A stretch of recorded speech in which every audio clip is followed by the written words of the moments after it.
Well, good morning. Um, Thanks to all that are in attendance or starting to log on. We're super excited um, to welcome everyone to the 2020 PCHK Symposium. This one's on early practice success. It's a session dedicated to that. I think it's going to be great. This is stuff that you don't obviously find in textbooks or easily locate information and education around this topic. I think without sort of any further announcements, I'm going to start the session. And we have an excellent faculty that I'll reference and refer to. Thorsten's going to go first, and he's my partner here at Duke. And Thorsten, thanks for your time this morning. Thanks, Bolo. Thanks to Park City Hip and Knee for putting that series on during this time. So I'm going to start off this symposium, kicking it off with establishing your online presence, which I think is really important, using social media effectively. My disclosures for this talk, there's really nothing to disclose for this talk. Looking a little bit at these statistics, which are quite stunning if you look at this. If you look at the world population, 7.6 billion, if you look at this a little bit in detail, about 67% of the world population has a mobile phone. About 57% has internet access, and about 45% of the population in the world uses some type of social media. Those are pretty stunning statistics, which should alert you to using maybe perhaps social media to market your practice. If you look at the statistics in a little bit more detail, the average user time that a person spends on social media is about 3 hours, 40 minutes. And 50% of that is really spent in social media communication apps. It's not really the internet, it's not the video and entertainment industry. 50% is social media and communications app. So if you look again further, who is dominating that platform and who's the most commonly used platform that people use, it's Facebook, right? This is unbelievable. And this is probably perhaps the most effective way to market your practice. And I'm not gonna go in detail with the shortness of this talk, but I'm gonna talk a little bit about Facebook as establishing a web presence here, right? So Facebook, #1 social media platform worldwide. Dacus put out a membership survey in 2017. That's the last one where we did it looking at social media. If you look at this, the majority of the Dacus member didn't use social media, or if they used it, they used Facebook.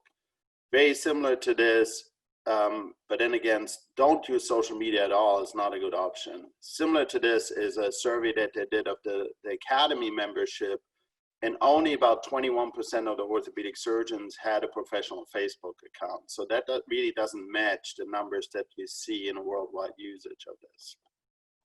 So why should you use social media? If you look at this, over 6.5 million health-related queries are performed per day.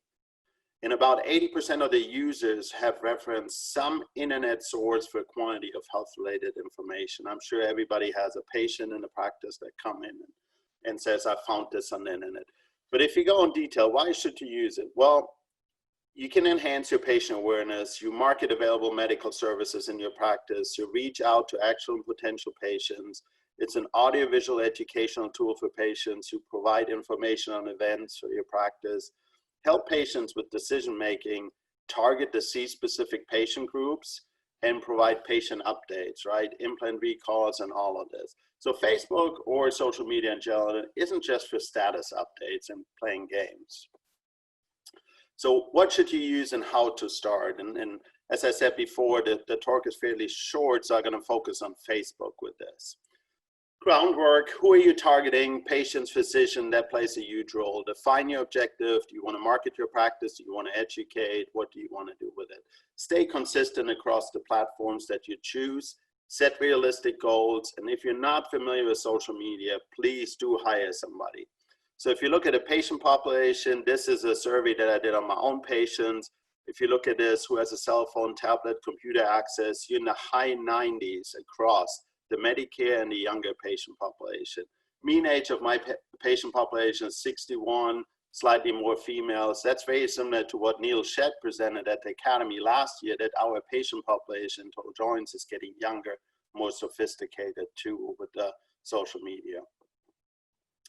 So going back to Facebook, know the key characteristics. Well, I said before in my practice, the majority are females. If you look at Facebook's user platform, the majority is females. But the numbers that are really important that you need to look at is the age, right? Look at the age group of potential patients between 30 and older than 65. Or if you would narrow it down, 50 to and over 69, 68% and 46% of the users on these age groups. So it's really good to target your total joints practice. And again, Facebook is the market leader for social networks. So this is a good way to start your social media web presence. We have one, Duke Orthopaedics. You can look at it for examples, and we're going to go over a few things, but this is a really good way to start. Now, how to start this?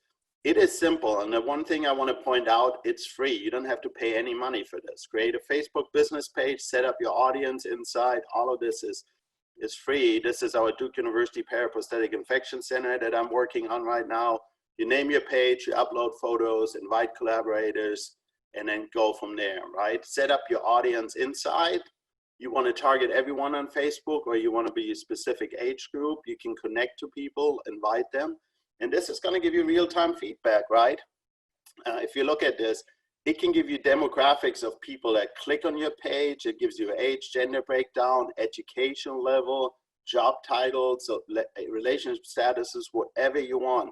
This is all free, but it's a really good marketing tool and figure out who's going to look at this, right? This is a paper that we just submitted, a study that we did with Anderson Orthopaedics, where Neaton built a website, a Facebook website. And if you look at this, patients over the age of 55 years accounted for almost 40% of the visits to the practice website. That's the perfect target range for patient recruitment. If you look at this, compared to the Facebook users nationally, the woman local and man local, you get the target population age over 45, all over to 65 that you want. And if you look at the activity patterns, very similar to what I saw in my practice, females seem to be a little bit more active than males in terms of comments, leaving clicks, or like posts on the website. So this is something to keep in mind. So some examples, how to market your events. This is what we did. Sports exams, you announce them, put them, and draw patients into your practice. You can do nurse service announcements, some therapies that you do, sport physicals, again, whatever you want to do. Inspirational content, that's something that is important, shouldn't be underestimated. Tell some real life stories. You will need consent for this, but it definitely has an impact. You can be innovative. You can engage your peers through it. Duke Ortho Journal Club that we launched via Twitter is another platform that we announced on Facebook then. It's another way to engage a different population. Make your research known. You can publish some of the research studies. You can do short videos about it, exam videos, anything that promotes the practice, that keeps people coming back to your website. Educate the public. Again, you can comment on sports injuries, have your experts in the group comment on that, have little videos, 3D models to look at these injuries and everything. Anything can be posted to this. And finally, you can introduce a new partner. When Bill Chironic joined our practice, we did this post on the Facebook site announcing him as a new surgeon. On the right, that's Houston Prawley, one of our former fellows. When he joined UT Houston, that was their website announcement. So it's a good way to introduce a new partner. So finally, wrapping this up with some tips and tricks. When starting a social media presence or website, start by creating accounts across multiple platforms: Facebook, Twitter, LinkedIn. There's dozens of social networks. Those are my top 3 if you want to look for this, and begin with the largest player first, which is Facebook. Track your social media activities, get some feedback, right? There are analytic tools. Many of them are free. You don't have to pay for that. Never share information about patients. And then also commit to being present regularly, right? There's nothing you need to do, but you got to post things. An account that is dead is not going to attract patients. Experience matters. If you don't know much about social media, hire somebody. call on professional help. There's many companies available. It's not that expensive. And respond quickly to questions, comments, and review, especially negative reviews. Always follow other doctors on social media. That's going to build your practice, especially other specialties, primary care physician practices, or other referral sources.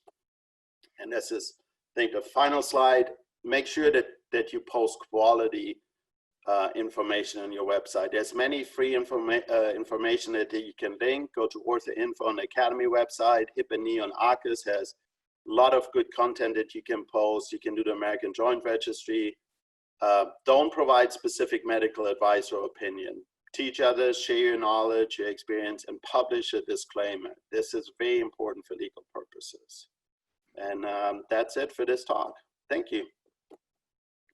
Thorsten, I'm very proud of you. You stayed right on time. That's a great talk, and I appreciate it. No, you're that's good stuff. We've actually got some questions already, and one of which is from our fellow Peter Sriracha, but we're gonna answer those at the end. We have some time at the end built in, and we'll get to it. I see your questions, and I'll keep those collated and ready. I'm really excited to introduce Linda Suleiman from Northwestern, and Linda's going to talk to us, about mentorship and networking. And Linda, thanks for your time, and looking forward to your talk. Awesome. Thanks, Bolo. I want to thank the Park City Hip and Knee Foundation for the invitation to talk about networking and mentorship.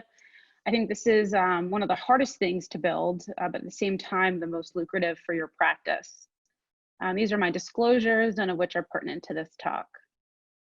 So I love this quote from Isaac Newton: "If I've seen further, it's by standing on the shoulders of giants." If you're someone who thinks you can navigate being an orthopedic surgeon or a joint surgeon by yourself, you're not going to be very successful, and it won't lead to a very happy and fruitful career.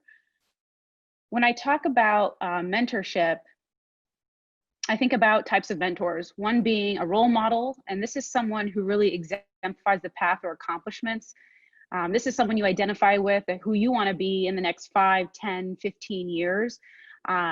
Typically, this person you may have a personal and professional relationship with. You've seen their path ahead of yours, and it's something that you want to accomplish. When I think about an advisor, this is really based on professional experience and knowledge. A coach, I'll go through a little bit later. This is someone that can be outside of being an orthopedic surgeon. An expert, being someone who understands difficult cases, thinks outside the box. And then lastly is a sponsor who's really there to just promote you.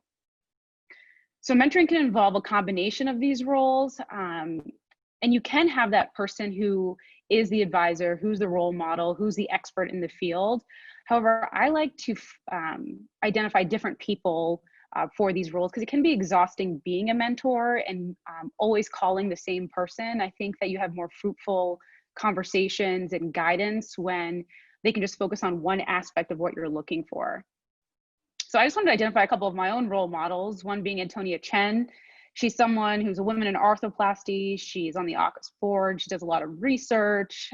She's really grown in her career, and she's really personable.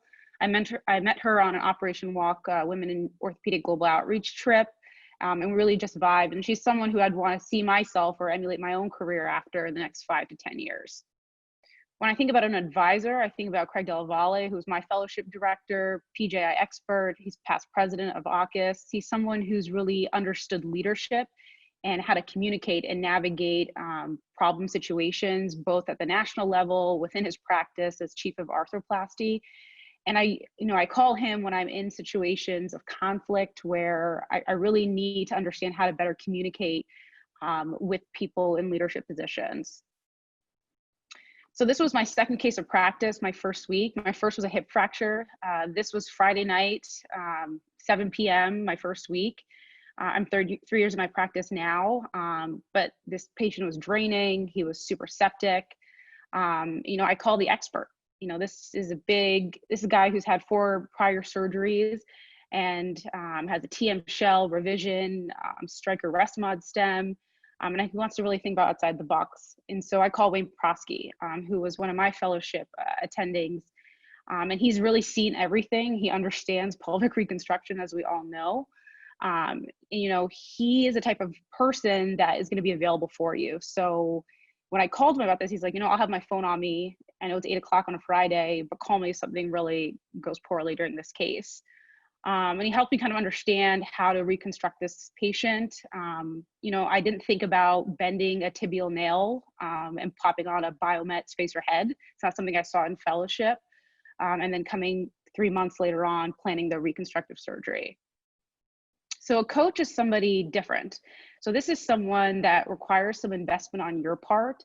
My coach or professional coach is someone I found through Antonia, who is someone who has experience really guiding women in surgery and academics and how to promote yourself. There's aspects of promotion within academics and how to better further your career, but it's an investment. So, I think the best investment is in yourself. And so it's worth having someone who understands what your long-term career goals are. And then sponsorship. This is probably one of the most important things and probably the hardest to establish, but your sponsors can be your fellowship directors, society leadership, conference chairs. And these are people who just know what you're about, what your goals are, and want to promote you to these different positions that will further your career. Having a sponsor really increases your opportunity and your development and impact. And then you also want to be a sponsor. You want to pay it forward with medical students, residents, and fellows. Take the time to invest in those individuals as well. And lastly, how can you make your network broader and more effective? And this is really taking yourself and putting yourself in these leadership positions, whether it's national committees. And to be an effective sponsor, you have to be liked and respected. So be a good person, be yourself, and really commit to your values, and really define what your goals are long-term. This is just a personal plug for the Health Policy ACUS Fellowship. I think this is a great networking opportunity. These are some of the other health policy fellows that I met and had the opportunity to meet people like Bolo and travel down to Congress and represent ACUS and sit on the conversations of the board and see how that works as a young arthroplasty surgeon. So it's something I highly recommend that you can start in your fellowship. And in summary, really mentorship is being aware of roles of each mentor can fill, find different people to fulfill these roles, and really ask, what do you need from this person in this interaction? And sponsorship, lastly, is really a mutual beneficial relationship. Identify who these sponsors can be, and you really have to work to find these sponsors for you. Thank you. Linda, that's a great talk. I mean, that really is. That's like good for me even at this point in my career. So thank you for that and sharing that. And I'll have some questions for you at the end that I've written down. And you guys are doing great staying on time. So Mike Ast is going to talk to us next about some contract issues. And I've heard Mike give a version of this talk before, and I really I've enjoyed it. I think I've heard it at least twice. This is going to be the most up-to-date version. And this is really important stuff and stuff that I wish I had known. I've confessed to him that I actually never signed a contract when I started at Duke in 2004. So that still kills me. So I'm a free agent, I guess. Mike, take it away, buddy. All right. Thanks so much, Bolo. I really appreciate it. Thank you to Park City Hip and Knee for including me. And thanks to Bolo, one of my friends, mentors, and sponsors in the world, for giving the opportunity to talk today. I want to take a minute to talk about employment agreements. We're all going to have, apparently, except Bolo, we're all going to have contracts that we need to sign and look at. And as we get into the real world of orthopedics, when we finish our training, it turns out most of us don't know very much about this because it's simply a different language. And because of that, it's kind of helpful to at least know what you're getting yourself into and some things to watch out for early on. I've got disclosures that have nothing to do with this, but I do have a big disclaimer that says I am not an attorney. And if you look behind me, there's a bunch of diplomas on the wall. Those aren't mine. Those are my wife's. She is an attorney. And she specializes in healthcare contracts and has done contracting for me, for most of my partners, and for industry relationships for a lot of my associates. And so a lot of this is really information from her, but it is not legal advice. You should always seek the advice of an actual lawyer when you're making these kind of decisions. But like medical school, law school, and a lot of these legal things are really just vocabulary lessons. They're really just understanding what are you looking at when you get presented with a contract, and what are your things you need to watch out for. So to try to stay on time and try to do this in a way that people can understand, I've narrowed it down to these 5 big things that you will see in every single employment contract and what you need to watch out for. And while they might seem simple at first, I'll go over some examples of ways where you can A, do something really well, or B, get yourself in a lot of trouble if you don't know what you're doing. So first is the definition of work. And we all think that sounds pretty simple. The duties and the services covered in that contract. So you think of that as, well, work. What do I do? Well, I'm an orthopedic surgeon. So that's pretty straightforward. And so you may see something like you see here at the bottom. The employee is employed to practice medicine actively on behalf of the corporation. And you're like, yeah, that sounds right. I'm a doctor. I practice medicine. That all makes sense. But the problem with that is that that's not really what you're doing for this organization. If you practice medicine, that's way too broad. Like, what if you wanted to do some outside work where you were working with a buddy who's developing a cure for cancer? Well, if you and your friend develop a cure for cancer, sell it to Pfizer for $80 gazillion and come back, and your company's going to be like, well, that's practicing medicine, right? Cancer is part of medicine. You practice medicine. We own that and you get nothing. And so realistically, what you want to do is narrow that down very specifically to what you're expected to do.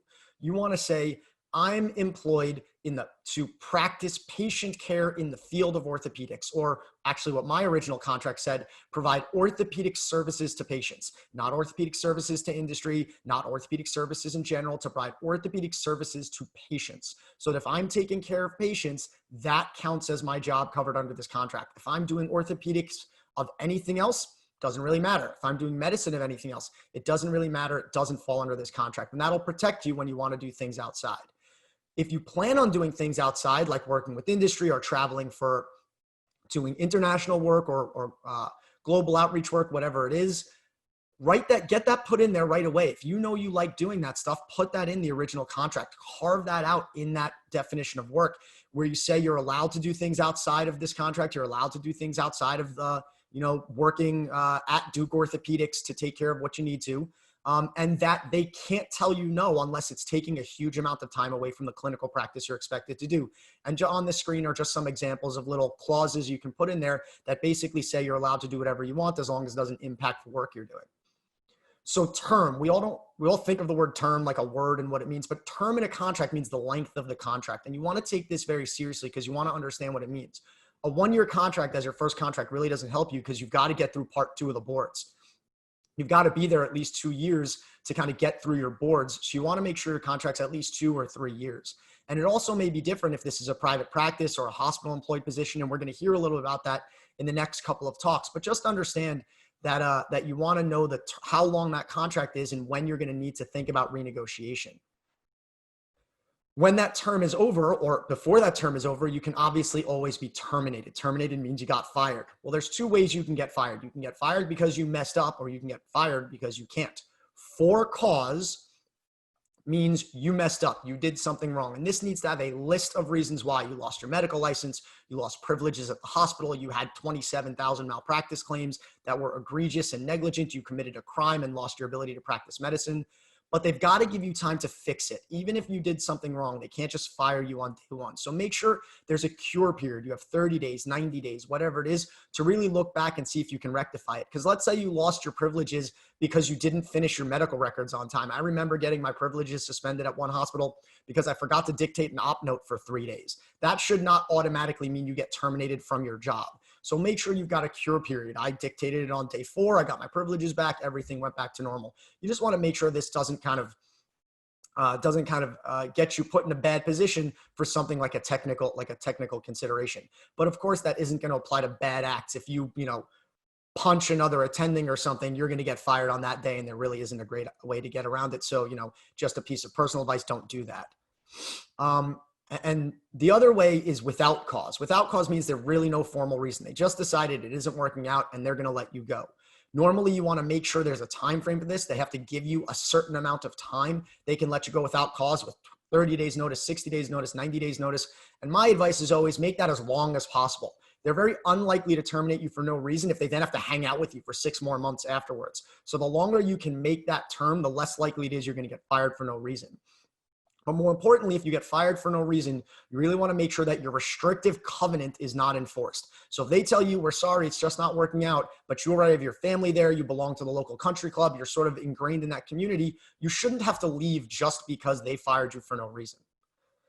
So this would say something very simple like the non-competition terms stated in section blah, blah, blah will not be enforced if you're terminated without cause. And this is usually pretty easy to get in there because this is a reasonable thing to do. So what is a non-compete? A non-compete is basically the idea that you can't practice within a specific geographic scope if you no longer practice with that practice. So it's usually for a time period like 1 or 2 years, and it generally tends to be specialty specific. So you can't do orthopedic surgery or joint replacement within 10 miles of the location you're in. But again, be very careful with this. Number one, if it happens in your first year, it really shouldn't matter. If you leave in your first year, you haven't developed any real practice that you're going to take with you, and you shouldn't be subject to a non-compete. But much more importantly, be very careful at the wording of these non-competes, because if they say you can't practice within 5 or 10 miles of the office, that's really a problem. So if you see this first one here, it says the consultant or employee within a radius of 10 miles of the corporation's offices. Well, what if you work with the Rothman Institute, right? They start in Pennsylvania, New Jersey, New York. If you happen to practice in their locations in South Jersey, this means you can't practice anywhere in Pennsylvania, anywhere in New York. I live in New York and I have a Rothman office by my grocery store. Right? You can't let that happen. So you really want to narrow that down, saying you can't practice within 5 or 10 miles of the offices where you provide care. So yes, maybe you can't go again in South Jersey, but you shouldn't have to move out of the entire Northeast just because you no longer work with that group. And then the last thing is the real easiest way to deal with a restrictive covenant is to put in a buyout. So this is the idea that if you're going to leave the practice and you want to stay in the local area, the group just wants to get some remedy for it. They don't want to be at a loss, kind of out there with their pants down saying, oh, we lost them, and they're right down the block taking patients from us and we're losing money. Oftentimes, if you put some type of a buyout in there, you can say, look, if I leave and I am practicing 5 minutes away, I'm going to pay you X amount of money. It's usually cheaper to do this than to get sued and have to fight the lawsuit for a while anyway. And whether or not you believe restrictive covenants are enforceable or non-enforceable, or whether you'd win or lose that lawsuit is expensive and it takes time. And so if you're going to do that, you might as well just pay the money to the group up front and everyone walks away friends. More importantly, it's very unlikely you're leaving Group A to walk across the street and plant your own flag. You're probably joining a hospital, healthcare system, whatever it is, and you're going to get them to pay this when you leave. And then finally, the last thing is intellectual property. Intellectual property, which we're going to hear about from a real attorney in a little while, is one of these very, very important subjects nowadays. And you have to remember, your employer should never, ever, ever own your intellectual property. And you have to be careful because a lot of the contracts are very sneaky in how they do it.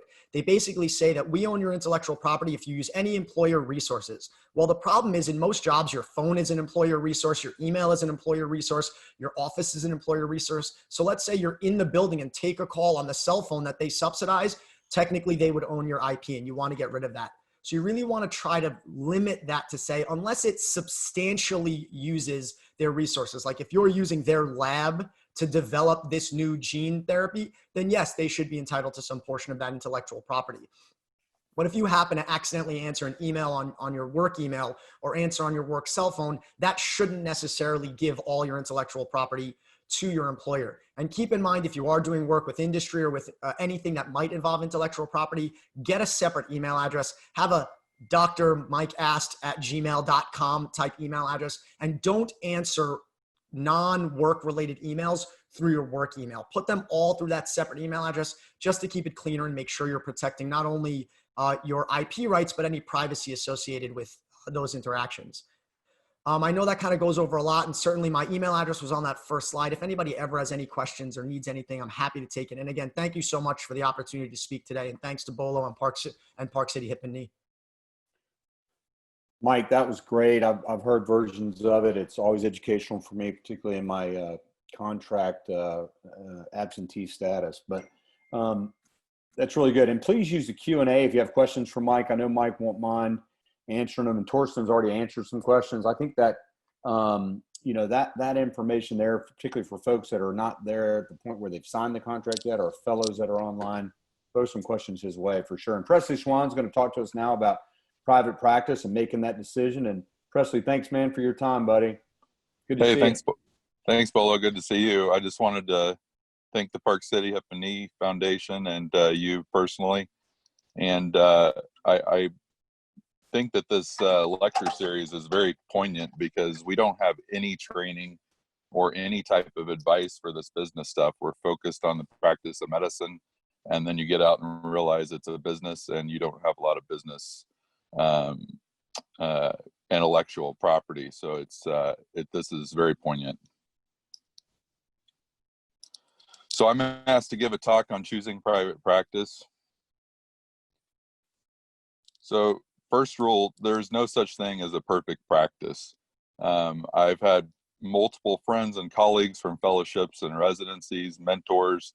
Everybody's dissatisfied with their practice at some point, whether it's academia, employment, private practice. There's frustrations from any standpoint. So one of my biggest things of advice, and one of the mistakes I made, is choose where you want to live, choose where your wife wants to live, and then you'll just make it work. Don't chase good contract or money. Pick where you want to set up your family. And really, as residents, we are focused, and selfishly so, 100% on our career. Our families take a little bit of a backseat. And so my advice is that you need to start your schedule, how to gain some of that balance back to your life. Otherwise, you're going to get burnt out and dissatisfied. So this was based on the 2010 and 2018 AOS census.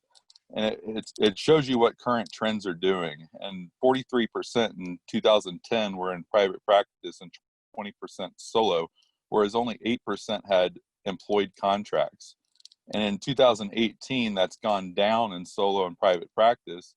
And what's interesting is that hospital-based contracts have 4x the employment model. And the current trends for that is the average salary guaranteed for fellowship trained across the country is $600K with $50K a signing bonus and 5 weeks of vacation. I can tell you from a private practice standpoint, you're not going to come anywhere close to making that type of money your first 3 years in practice, because it takes time to build a practice, number one, and you also are working hard for that money. It's hard to have balance in private practice the first couple of years. So this is poignant to anybody that's currently a fellow looking for a job. And did COVID and the politics really, is this a death blow to private practice? And this was in March. 40,000 jobs were lost. According to a survey amongst AUKUS or AOS members, 50% of private practices are down 80% of revenue for the year. 30% of groups have shown over $1 million losses. And on average, a surgeon in the community produces $3 million of economic output to that city, with 4 to 6 employees' lives directly attributable to you working. And so that's stressful to not just have your family to worry about, but your employees' families to worry about in times of turmoil. And personally, for this year, I'm down about 33% of income revenue.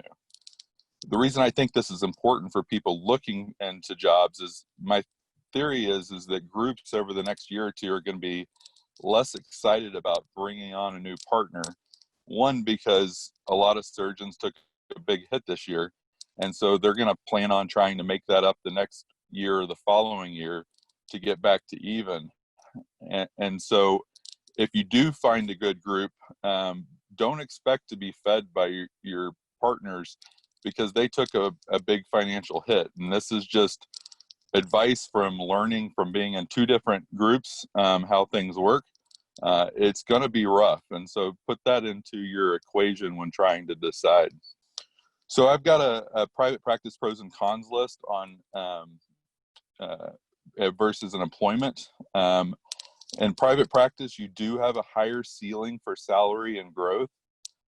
You don't max out per se, but the percentage of surgeons that do better are smaller. That's why there's a median income, a 75th percent income, and a 95th percent income. Not everybody goes out and crushes it financially.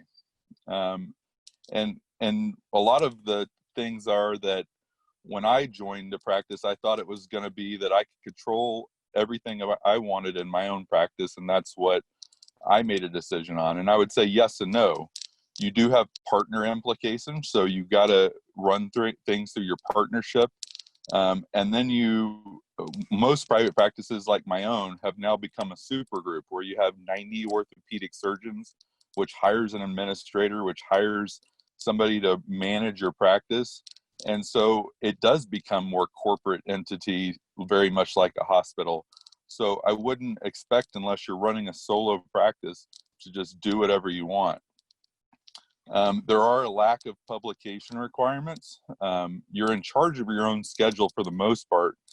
And what I mean by that is that, say you have a day of clinic on Thursday and a friend asks you to play golf, you can cancel your clinic and go play golf. In an employment model, that would be much harder to do. Downstream income, you have surgery centers, physician-owned distributorships, MRI, DME, PT, and real estate. And so those are passive income streams as you decide to slow down that can keep up with basic bills while you're doing half of your clinical practice. That money would continue to come in. The cons is there's a lot more time spent on clinic, basically spending more time with patients. Don't expect to be a subspecialist right away. So if you're hired to be a joint surgeon, in reality in private practice is you're going to do a lot of general trauma call. You might do things that you're comfortable with, that your partners don't have a problem with you doing. You're trying to build a practice. You are going to take more call. So my first year in practice, I think I was on call every other night at 3 different hospitals to try to build. Community outreach, dinners, seminars, referral practice dinners. This is all stuff you've got to do in private practice, and I would say in academia or employment model as well. But nobody knows who you are. Nobody knows or cares where you trained. You need to have those personal touches to referral providers, etc. And that's a lot of dinners and time away from your family as you're trying to get established. There is an increased cost of overhead that continues to go up with Obamacare regulations, with EHR, etc. Whereas, as we all know, the RUC committee is going to decrease a hip and knee reimbursement. This is going to continue. This is the history of medicine in the last 30 years. Nobody's going to pay us more to do the same work. And then at the same time, the patients demand an increase of non-patient care workload, answering emails, doing that type of things, for in the name of patient satisfaction. And in a hospital or academic model, you're usually busier right away. My last fellow showed up and has a full clinic schedule. That was not my case the first year in practice. You usually are doing the cases you want to be doing, so that you're hired as the joints guy. You're usually getting joints. Your schedule is more predictable if you like that, but you have less control of it. You have a guaranteed income, so you don't have to have the stress of where's the next patient coming from? Am I working hard enough to build this practice? Staffing is usually better for patient phone calls, etc., allowing you to focus on practicing medicine. You have more relief from admin work, such as running a business, hiring new employees. Is it time to hire a new secretary, etc.? Those are decisions you have to make. Usually the downside is that your first contract's one of the best unless you keep up with the way you're being paid. And at $600K, usually that means that you're needing to be doing anywhere from 500 to 700 cases to keep up with that. So a lot of renegotiation happens. And at that point, you're already established with your family. And then there's usually a very restrictive non-compete radius with competition. Sometimes you're told implant selection. For example, a chairman can say, we're only using Stryker, that's it. And your salary can be tied to sitting on committees, meetings, and publications. And really, this is very poignant. Happiness and income are not one and one. So we're all going to do well. And money does not define happiness. And so you need to be introspect into what makes you happy. We're all going to be at that inflection curve, and making more money does not equate to happiness. Thanks. So questions to ask and mistakes I've made is, why are you being hired? Did someone retire? Is it to lower their overhead? Is it for you to drive out to satellite clinics? Is it just because the competing group hired somebody so they think they need to as well? Or as the joint guy, are your sport partners going to stop doing knee revisions, hip revisions? Are you just going to be the specialist that gets complicated cases? How do you make partner if you're doing less profitable revisions, taking longer in the OR? And what does that mean to make partner? I have my first group, there's a guy 8 years into practice that's not made partner yet. Does a guarantee from a private practice mean just a draw to yourself? And what is the buy-in to downstream revenue? So really, I'll leave you with this. You need to take a look in the mirror and find out what you want out of life. Nobody can tell this for you. Mentors can help tell you what your strengths and weaknesses are. There's only so many hours in a day, and despite my best efforts, I can't do it all. And so really you need to find out whether you like doing research, want to do research, or you like engaging with patient phone calls, et cetera, the business of medicine. And really the keys to success are still very simple, the 4 A's. I think affordability is coming down the pipeline, but right now nobody cares how much you cost per se. Accessibility is huge. So for right now, my office doesn't answer phone calls on time, et cetera, get patients in. That's a huge one. Affability. I have a friend that just didn't make it in private practice, and it wasn't because he wasn't a good surgeon. It wasn't because he wasn't well respected. He just rubbed patients the wrong way, and I could see how he did that. And you need to know that about yourself. And lastly, it's ability. So I think in a private practice model, and in any model, nobody really cares how good you are in the OR. I mean, outcomes matter, but whether you do a case in 40 minutes, whether you do it an hour, nobody really cares to a point. So really it's the other three. It's building a business, and you need to decide whether that's for you or not. And it takes a lot of work. So I think you again, for me, my family is one of the biggest portions of that wheel, where I have made sacrifices of I'm not doing as much research as I want to because my kids right now are more important to me. And when they get older, then I can re-engage in that. Thanks, Presley. Thank you. That was wonderful, man. I appreciate your introspection on that, and that's great. And I think to sort of it's great to jump right into Tom Bradbury from memory, who's sort of going to give you the academic perspective. I'm going to propose that both of you guys look like you're doing okay. You appear to be in the back of luxury vehicles. Someone's driving you around. So maybe you can make it either way. At least that's what it looks like. Go ahead, Tommy. Well, to put this into context, my daughter and I just got back from getting her driver's license, and so she's chauffeuring me home.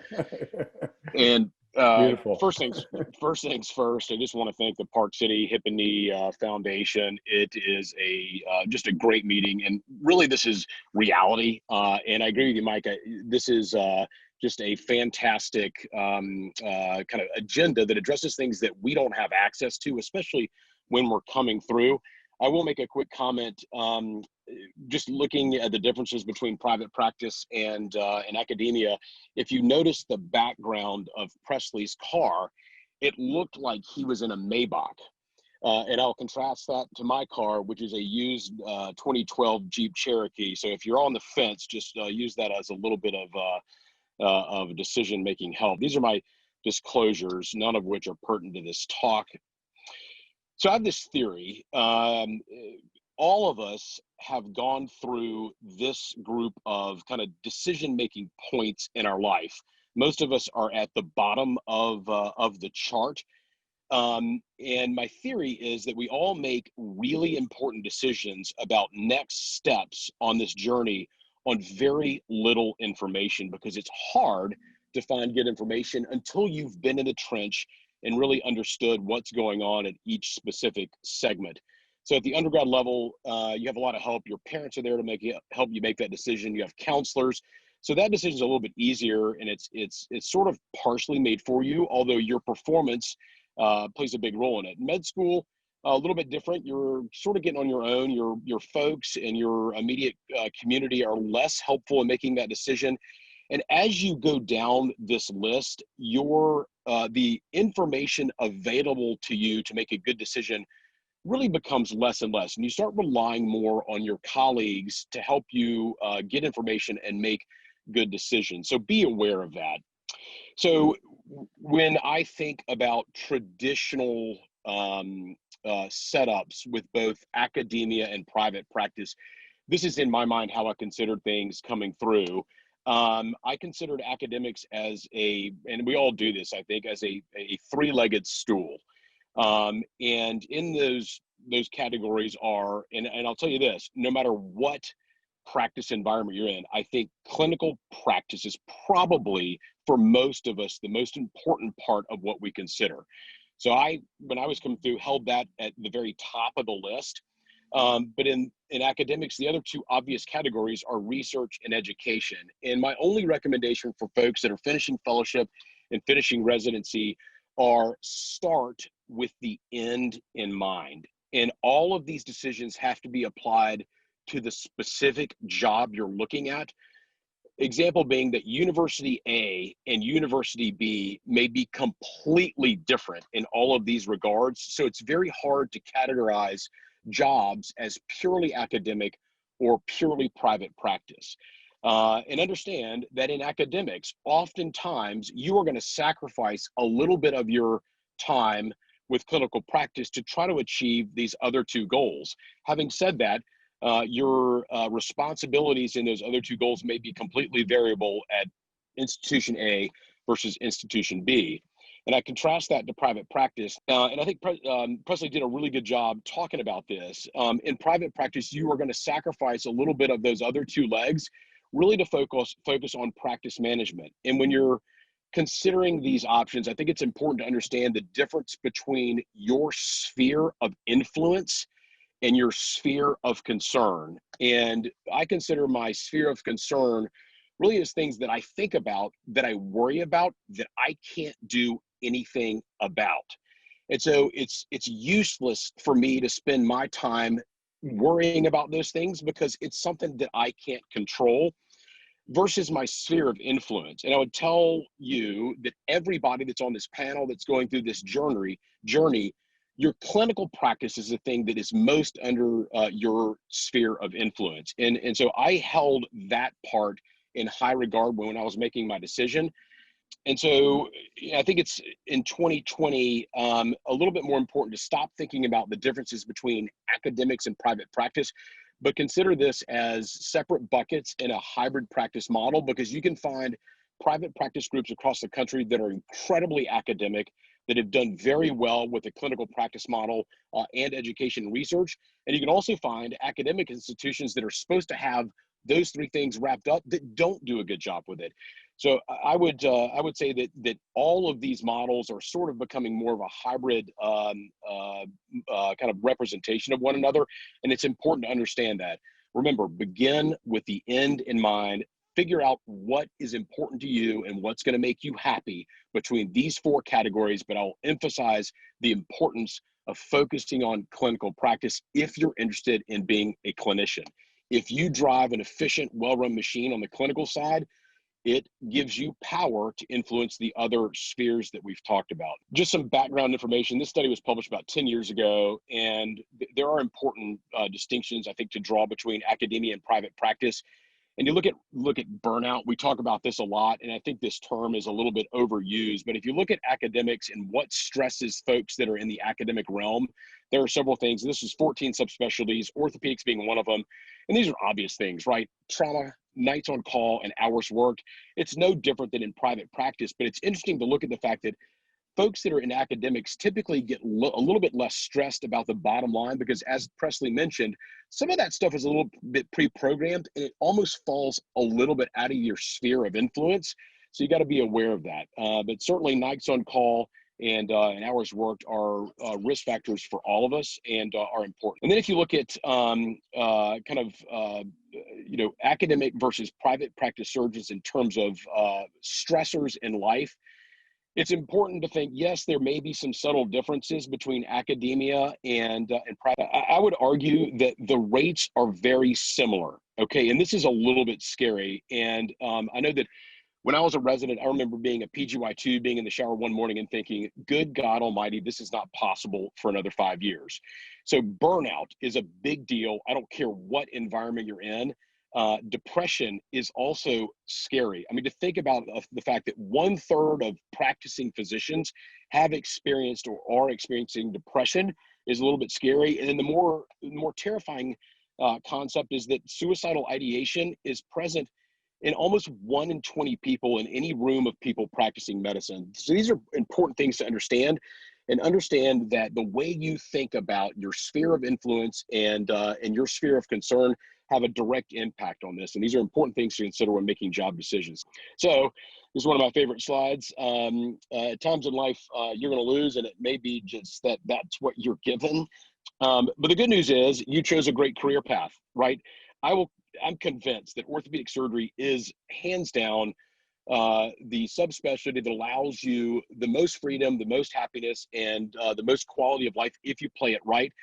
In comparison to those other 13 specialties, we have the lowest burnout rate. We have the lowest depression, almost the lowest depression screen, lowest rate of work-home conflict, and the lowest rate of poor mental quality of health. So important statistic. And I think it's also important to understand when I came into practice, I was convinced that I could turn my professional life off and ignore it and do whatever I needed to do in my personal life and then come back to my professional life. You cannot do that. And a lot of you guys that are younger coming through, I think, have done a good job of that. Your cell phones are always there. They're always on. And so think of this as more of a work-life integration as opposed to work-life balance, and learn how to balance the two. Also remember that this is a marathon. It's not a foot race, okay? This is about being in it for 30 years, sustaining a pace that's compatible with reasonable quality of life for that duration. With regards to clinical practice, I think it's really important when you're starting practice with your patients, set appropriate expectations. Don't oversell a surgery. Don't offer knee replacement surgery unless it's bone-on-bone arthritis. You won't have happy patients. And be a smooth operator. Don't ever let anybody see you get flustered. Don't have outbursts. If you feel like you're going to have an outburst, sit on it. Come back to it 2 or 3 days later. I think all of us have examples where we got frustrated. A lot of things weren't going our way, and we did some things that we regret we did. And if compensation is a big deal, just remember you got to figure this stuff out before you sign that contract. There's a reason that 30 to 50% of people change jobs within the first couple of years. So in final kind of comments, perception is reality. Set your personal expectations about life appropriately. I'll tell you that starting my career was more difficult than being a resident. I spent more time with my job, but set boundaries and stay within those boundaries to have a balance so that you and your family can maintain happiness. And then if you have not read Stephen Covey's book, I think this is a really effective way to approach a lot of these decisions. It's a very quick read, and it really does a good job of kind of categorizing the way to have success and have habits that help convey success in your career. And with that, I'm done. Thank you. Hey, thanks, Tom. Great talk. Really enjoyed it. Chris Pelt from the University of Utah is going to talk to us about managing complications and issues in the early practice. It looks like he's managing right now, enjoying the great outdoors in Utah. He sent me some pictures to let me know that he's surviving his current practice with some outdoor experiences, so to speak. Pavel, thanks so much for joining us while you're out there living life. Thanks, buddy. Yeah, I'll spare you some of the details. We're having a great time out here enjoying the fall weather in Park City. Sorry you guys can't all be with us, but yeah, it's beautiful.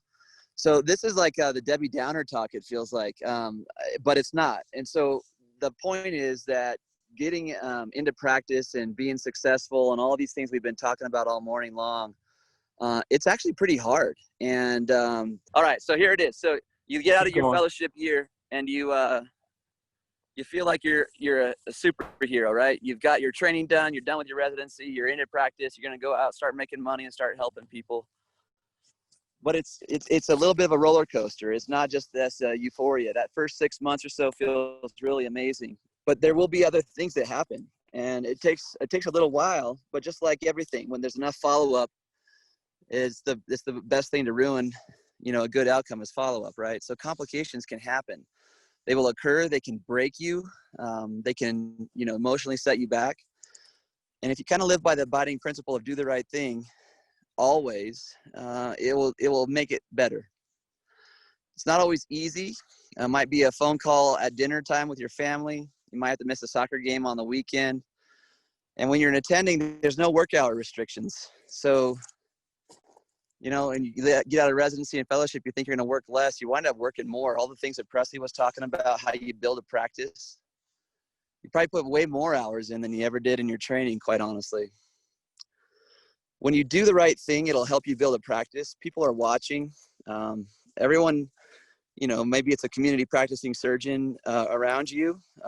It's the operating room nurse that's in the operating room with you when it happens. It's the anesthesiologist. You don't know. But when they happen, if you do the right thing, it'll correct itself.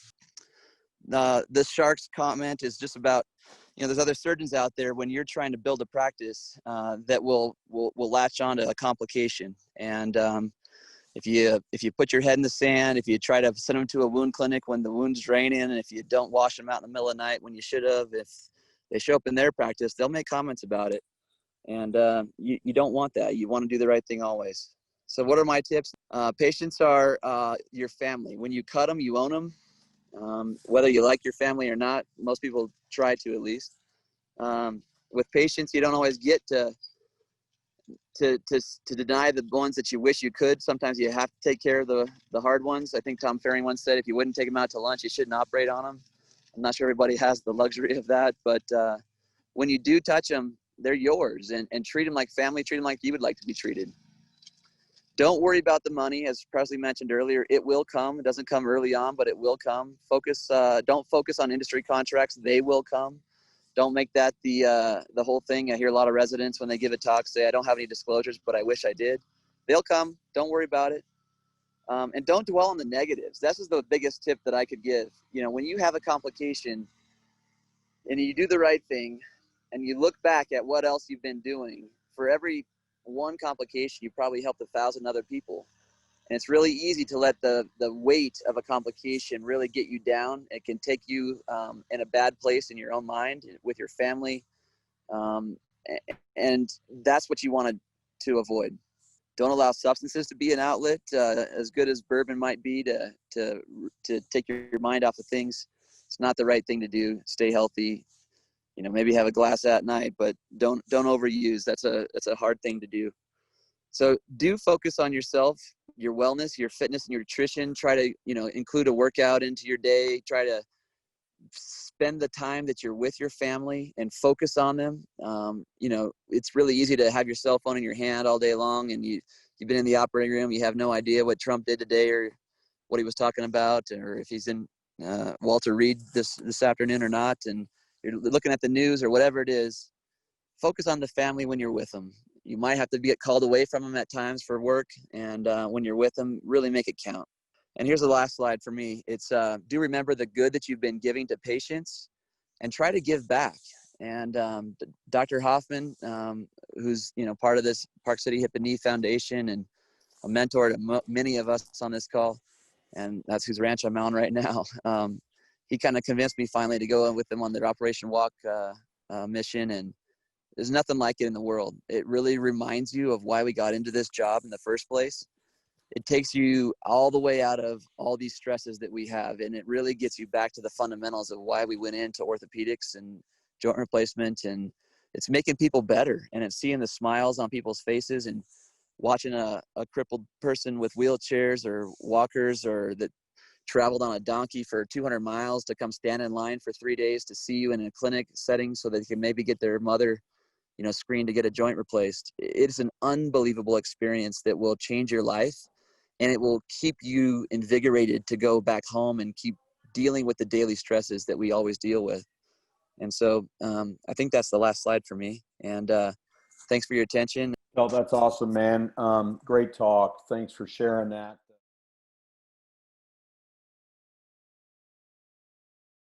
I do have just one question for each participant.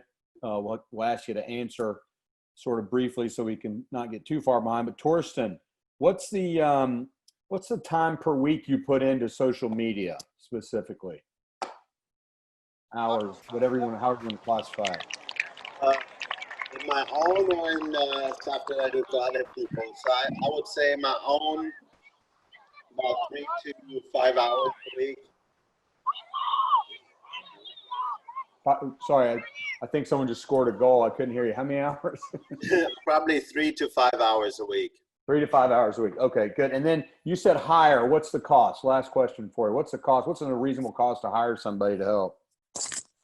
If you go with an agency and full market campaign, you're looking anywhere between 20 and 50K to get everything set up, and then a multi-year contract. You can get this with a college kit much cheaper. I think a reasonable price is if you do anything between 5 and 10K. Okay, 5, 10K, good. Linda, great talk, and great job on that case, by the way. That looked beautiful. That the one that Wayne helped you with or gave you some advice with. And thanks for mentioning Health Policy Fellowship. The 4 of you in that picture are superstars, all of them, yourself included, that will be helping AUKUS going forward.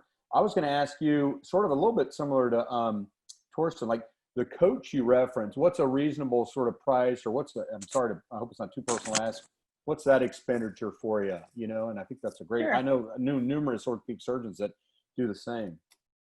Yeah, typically they're around 5 to 10,000, and that is typically on a 2-year basis. I think it depends on how much you need them for, but they have recurring webinars, and they have like 2 touch points a month. It depends on how much you want to use them will be your price point, but I think any more than 10 would probably be too much. And I'm going to again put you on the spot because I think Craig and the others at Rush have done a great job about diversity and fellowship training, obviously. And what's the sauce there? What do you think? What can we learn from Rush to attract diverse folks like yourself for fellowship training? I mean, I was very lucky in my fellowship class. Out of the 6 fellows, 3 of us were women. 3 of us all ended up going into academic practices that were really mentored by the Rush guys. I think a lot we've learned in our selection process is really seeking touch points early. So one thing that we found in common with the 3 of us is that we all had attended the AOS resident arthroplasty course as PGY3s, in which Rosenberg was actually teaching that course, and he actually followed up with us over the course of 2 years. So I think those early touch points, I think we forget about how teaching residents early and encouraging them to go into arthroplasty and not asking me why I even want to do it in the first place will positively reflect on your fellowship long term. Great. Thank you for sharing that with us. All right, Mike, editing contracts. My question for you, and thank you guys for faculty answering the questions that have come in. When you're editing back and forth, how long should that process take? Back and forth on a contract. You got a feel for that? Yeah, it just depends sort of how much you're doing and what you're doing. One of the questions was, how do you go about doing that editing without sounding like a jerk, without kind of coming off wrong? Because we're not used to those uncomfortable business type conversations. And the easiest way to do it is let your attorney do the actual negotiating. It shouldn't take more than a couple of weeks because your practice is probably hiring an attorney as well, or maybe the business person who runs the practice may be the one doing it. But let the attorney and pick 2 or 3 major things. Don't be crazy. We're all very type A, a little OCD where, in the operating room, everything's got to be absolutely perfect every time. No contract is absolutely perfect. You just want it to be fair on both sides. And so pick the 2 or 3 things you don't like the IP language you need to make sure the restrictive covenant or something like that is improved, and let your attorney go back and forth. Usually if you're thinking about in fellowship timeframe, you start interviewing towards, this time of year, October to December, January, and you'd always like to have your contract signed by the academy by March, not Academy 2021, but normal academies. And so by March time, so you probably have a month and a half to 2 months to do the negotiating if you really need to, but most of the time it doesn't take that long. Great, thanks, Mike. Presley, if you can hear me still, I don't see your camera. You were talking about percentiles, sort of mean percentiles for earnings. Nice. I hope that was your team. But I'm glad you're at that game. But what's a good percentile of the average, salary to sort of strive for in private practice? At Duke and academics, we think we're good if we're sort of in the middle, 50th. I hope you're going to tell me it's higher for private practice.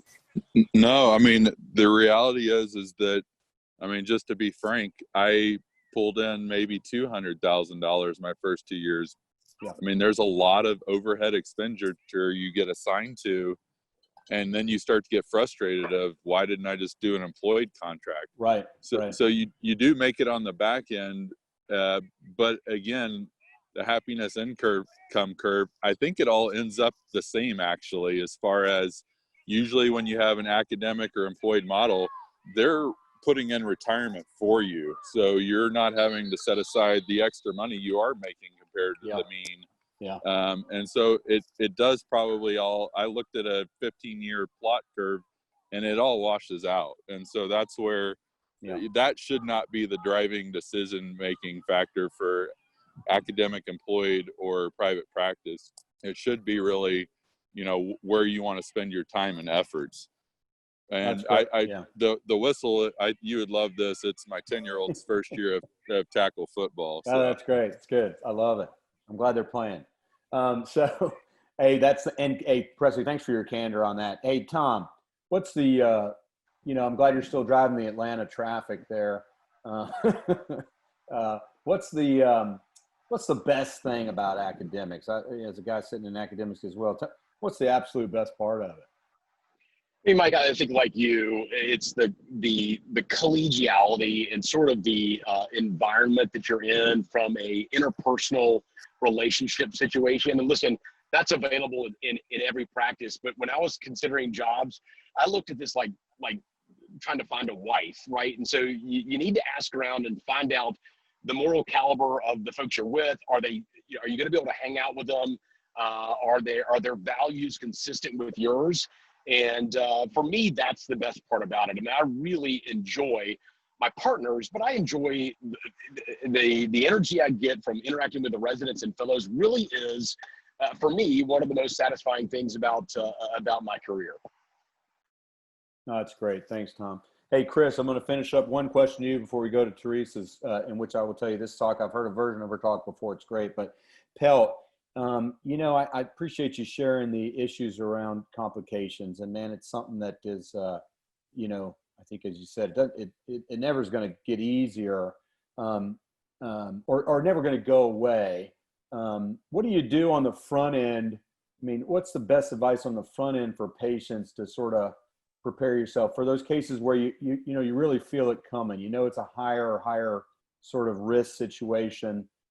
Any special comments for our attendees about what you do where you're sort of up against the ones that the odds are higher? It's not that chip shot hip or knee primary, Yeah, and that's the funny thing is, when you're a junior partner in a practice, whether it's academic or private, I don't think it matters. You wind up taking care of some of the hardest patients, most complications, the most difficult cases, and it doesn't make a lot of sense, but maybe you're better prepared. But it's better prepared by the training being so near to you in time. But yeah, I think it's about expectation management, your own expectations as well as the patients, letting them know that they're a higher risk, and then optimization. And some risk factors are modifiable, some are not, and we all know the ones that are not. And most of the time patients don't believe that their disabling joint disease is elective, and they wind up coming to you no matter what their risk factors are. Optimize them as best they can possibly be optimized. Have a good team around you to help support the things that you can't control, whether it's medical issues, social issues with case management or what have you. Surround yourself with a good team, manage the expectations, tell the patient, and optimize them as best as they can. And usually that works out for you. When we give people these risks for complications, we tell them you have a 5 to 10 times higher risk of complications than the typical patient because of fill in the blank comorbidity or risk profile. And in the end, that might be, 5% total. So 95% chance they do great. And usually they do. There will be those ones though that won't, and sometimes it's the ones that surprise you the most, the ones that you didn't think they're going to have a complication. Those are the ones that can be really painful too. But yeah, I think it's about expectation management. Great, Chris. Great advice. Hey, Bolo, yeah, can I add to that? Yeah, please do, Presley. One of the, for the fellows coming out, one of the most frustrating things for me in practice is, like Chris said, you're gonna have complications, but apparently nobody in your community ever does, and they'll tell you that. They'll say, I haven't had a complication in 5 years, and you start to feel like you're not the best surgeon, and it's them beating their chest, and it becomes very isolating. And so that's where having these mentors and people outside your community to just talk things through is cathartic. So it is isolating.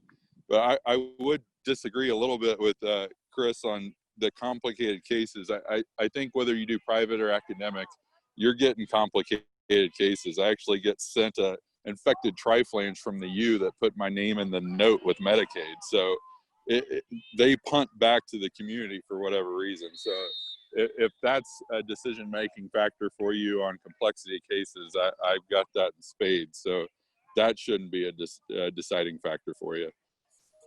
Yeah, no, I think it all goes all ways, right? So if you're doing this and you're doing it at a high enough level, you'll see those cases. They come from all directions.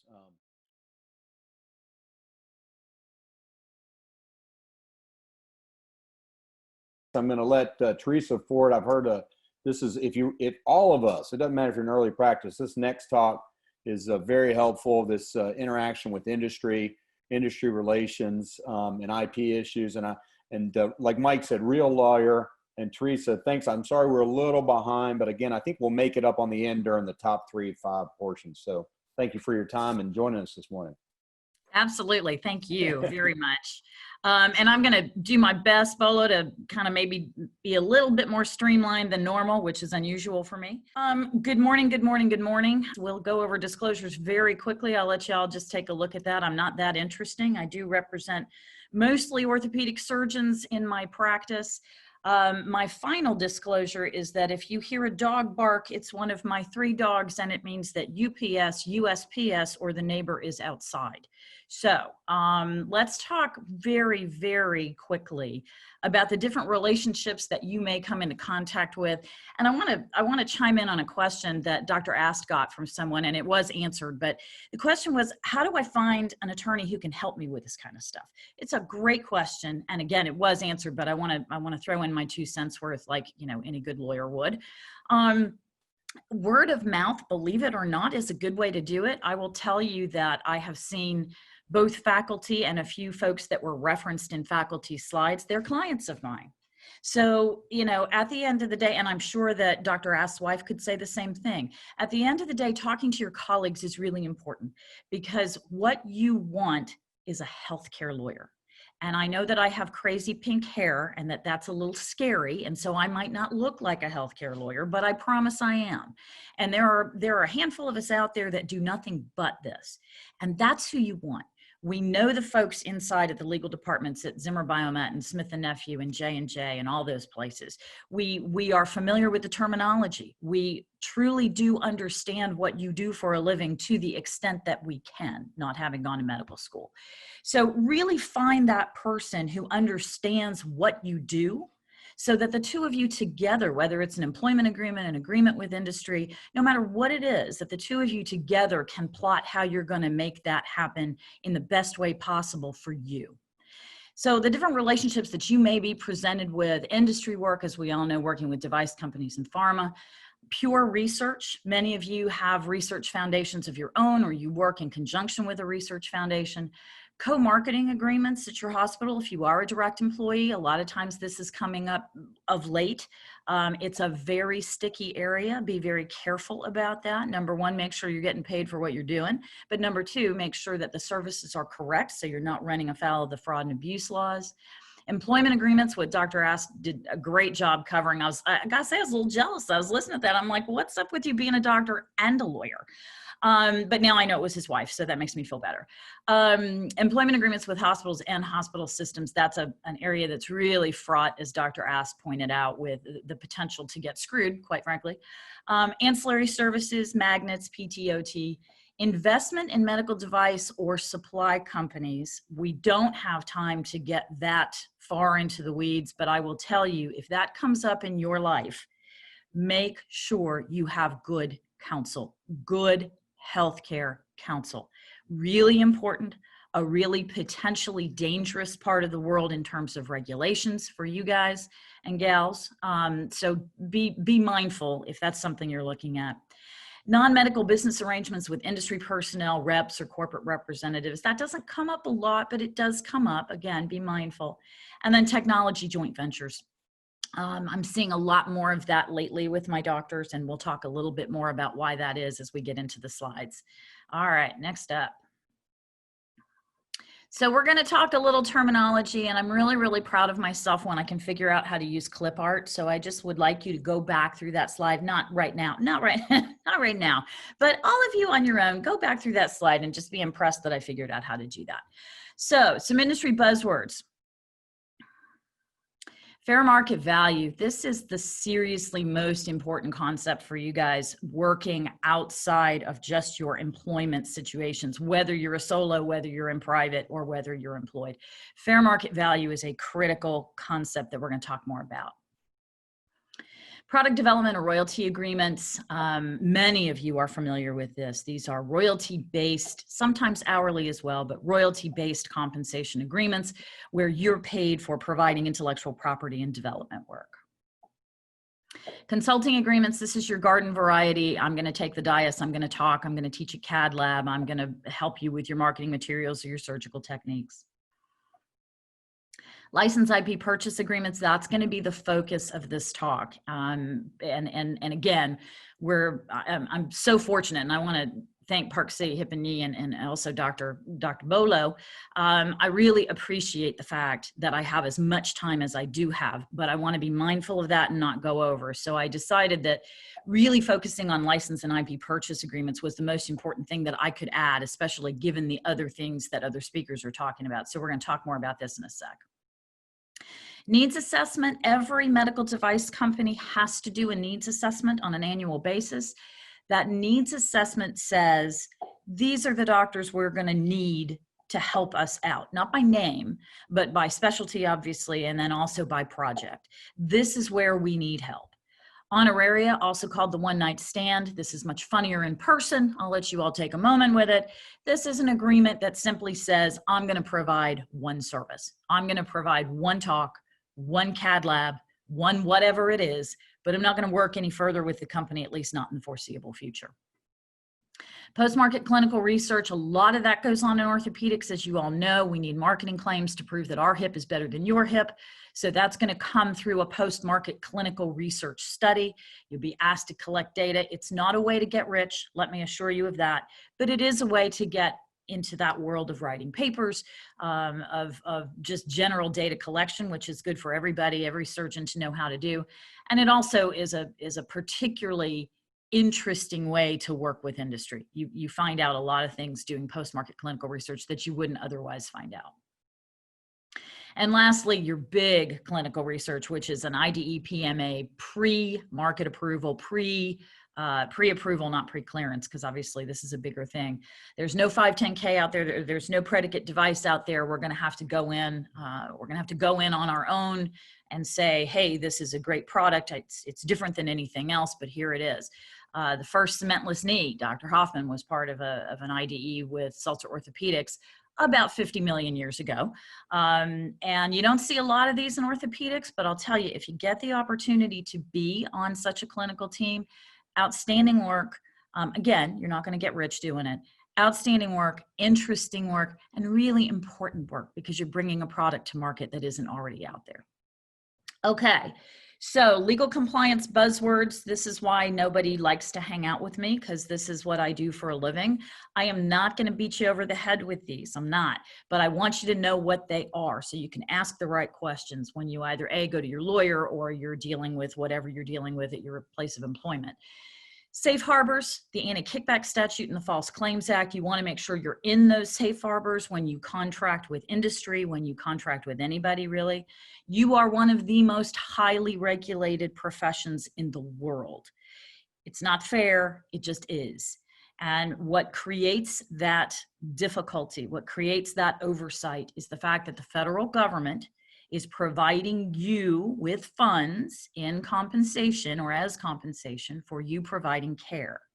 Now, for those of you who may not do any CMS work, no Medicare, Medicaid, TRICARE, or CHIPS work, let me tell you, every state has commensurate statutes. So even if you're receiving private payer money, you're still subject to these rules and these laws in a general sense. I have a couple of surgeon clients who are cash only.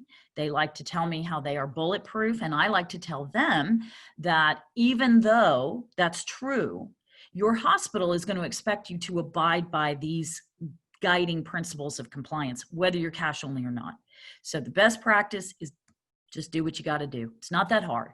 Stark is a strict liability statute. It's the self-referral statute. If any of you have ownership in a magnet or a CT or PT, OT, one has to be very careful about how that interest is set up. There are absolutely exceptions to the prohibition on self-referral. So if you're doing that in some instance, I'm sure it's happening legally. But at the end of the day, it's really important that you comply with the Stark exceptions.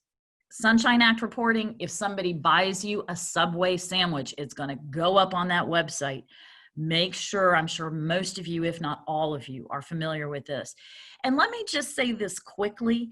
There is a dispute period from April to July.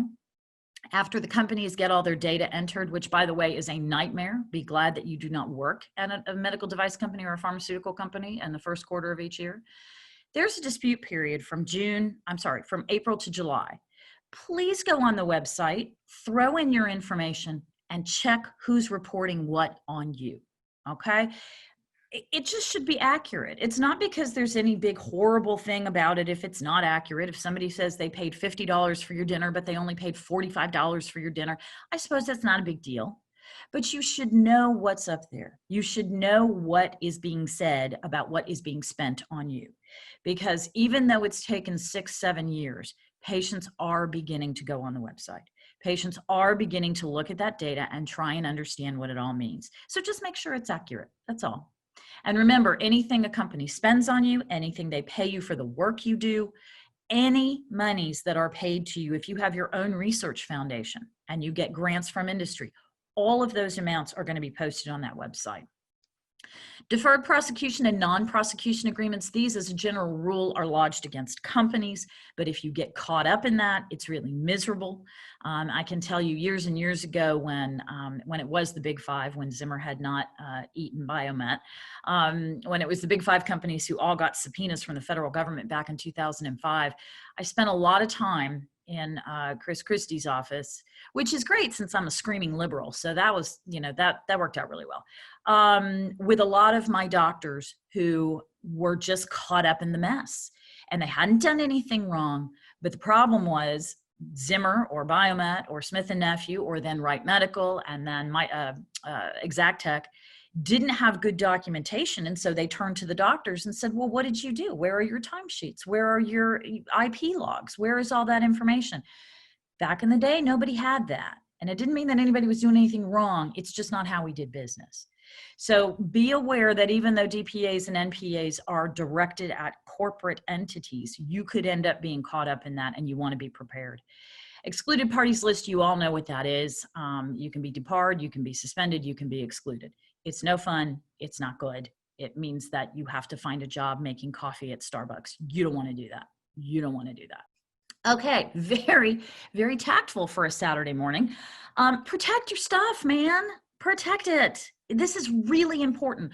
Once the horse is out of the barn, it is very difficult to protect what you've done, what you've worked so hard on, what creative idea you came up with at 6 o'clock in the morning in the doctor's lounge. It is so important to be prospective about this. Non-disclosure agreements are your best friends. If you work with industry, or even if you don't, but you have good concepts and you want to work with industry, make sure you have a good non-disclosure agreement template. Do not ever, without legal help, sign an NDA that's provided to you by a medical device company. Don't do that. Don't do that. They are absolutely one-sided. They try and make the language broad enough so they can say, well, sure, we talked with Dr. So-and-so about this, but we were already working on this in our R&D department. And so, you know, whatever she told us is irrelevant because we were already there. No. Make sure that you have a good non-disclosure that will protect your stuff, protect you, and make it very, very clear what everybody is talking about. Limited discussion, scope, and people. So many of you are so creative, okay? So creative. You're half engineer, you're half doctor. I get it. Stop being so excited about that, okay? Just keep that to yourself. You don't want to talk to too many people about your idea, and you don't want to be too broad in terms of how you describe your idea to other people. And also, you want to make sure that you are very clear in your own mind about what the scope of what you're doing is. And we're going to talk, I think, on this next slide about how muddy it's getting out there in orthopedics, because it's not about just metal and plastic anymore, right? We got all kinds of other things going on. So be clear on the scope of what it is you're talking about and what it is your IP is. Letters of intent, memoranda of understanding. Please note the plural of memorandum, which of course, as you all know, has its roots in Latin. So I'm very proud of that. It's, you know, it's a little thing, but I'm proud. These are really important tools for working with industry. You can kind of set out, hey, this is what we want to talk about. This is what we ultimately think we want to do. We're not hammering out all the terms and conditions, but you are tying up my IP for a little bit so we can talk about what you want to do with it. Document, document, document. Keep a notebook with you all the time. If you're a tinkerer, if you're an engineer and you're only half doctor, then make sure you've got your notebook with you at all times and document with specificity what you're doing, what you're creating, what you're thinking about. Patent counsel, they're not cheap, but they're worth every penny. And what I love about working with patent counsel collaboratively with my clients is that I end up looking like the cheap hoe that I am, because my bills are usually an absolute pittance compared to the patent attorney. That said, they are worth their weight in gold. A good patent attorney will help you in a cost-effective way protect your concepts. Do your homework. Make sure you understand at least partially the legal implications of what you're doing with your IP, the IP implications of what you're doing with your IP, right? What's patentable, what's not, what's a method patent? You know, I know nothing about IP. The running joke years and years ago, like decades now, oh my God, when I was at Seyler Orthopaedics, the patent attorney section, the running joke was that I didn't know how to spell IP because I really know nothing about patent work, but I know enough to be able to advise a client, it's time to go get patent counsel. It's time to go have somebody who can protect your concepts. Regulatory concerns. If your idea is, for example, a preoperative navigation system, planning tool, what are the regulatory concerns there? Are you going to need clearance? Or is it a garden variety instrument where you don't? If you need clearance, are you sure you can get clearance? Or are you going to actually need to go through a PMA? Probably not. But just know, just have a general idea about this thing that you've created, okay?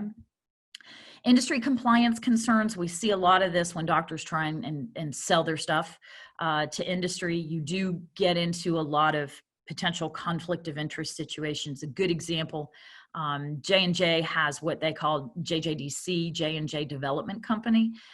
They do a lot of purchasing of intellectual property from doctors and from other entities. And 9 times out of 10, if it's a doctor who's already working with the company, There are big conflict of interest concerns that they have to work out, and it has to go through their compliance department in New Jersey.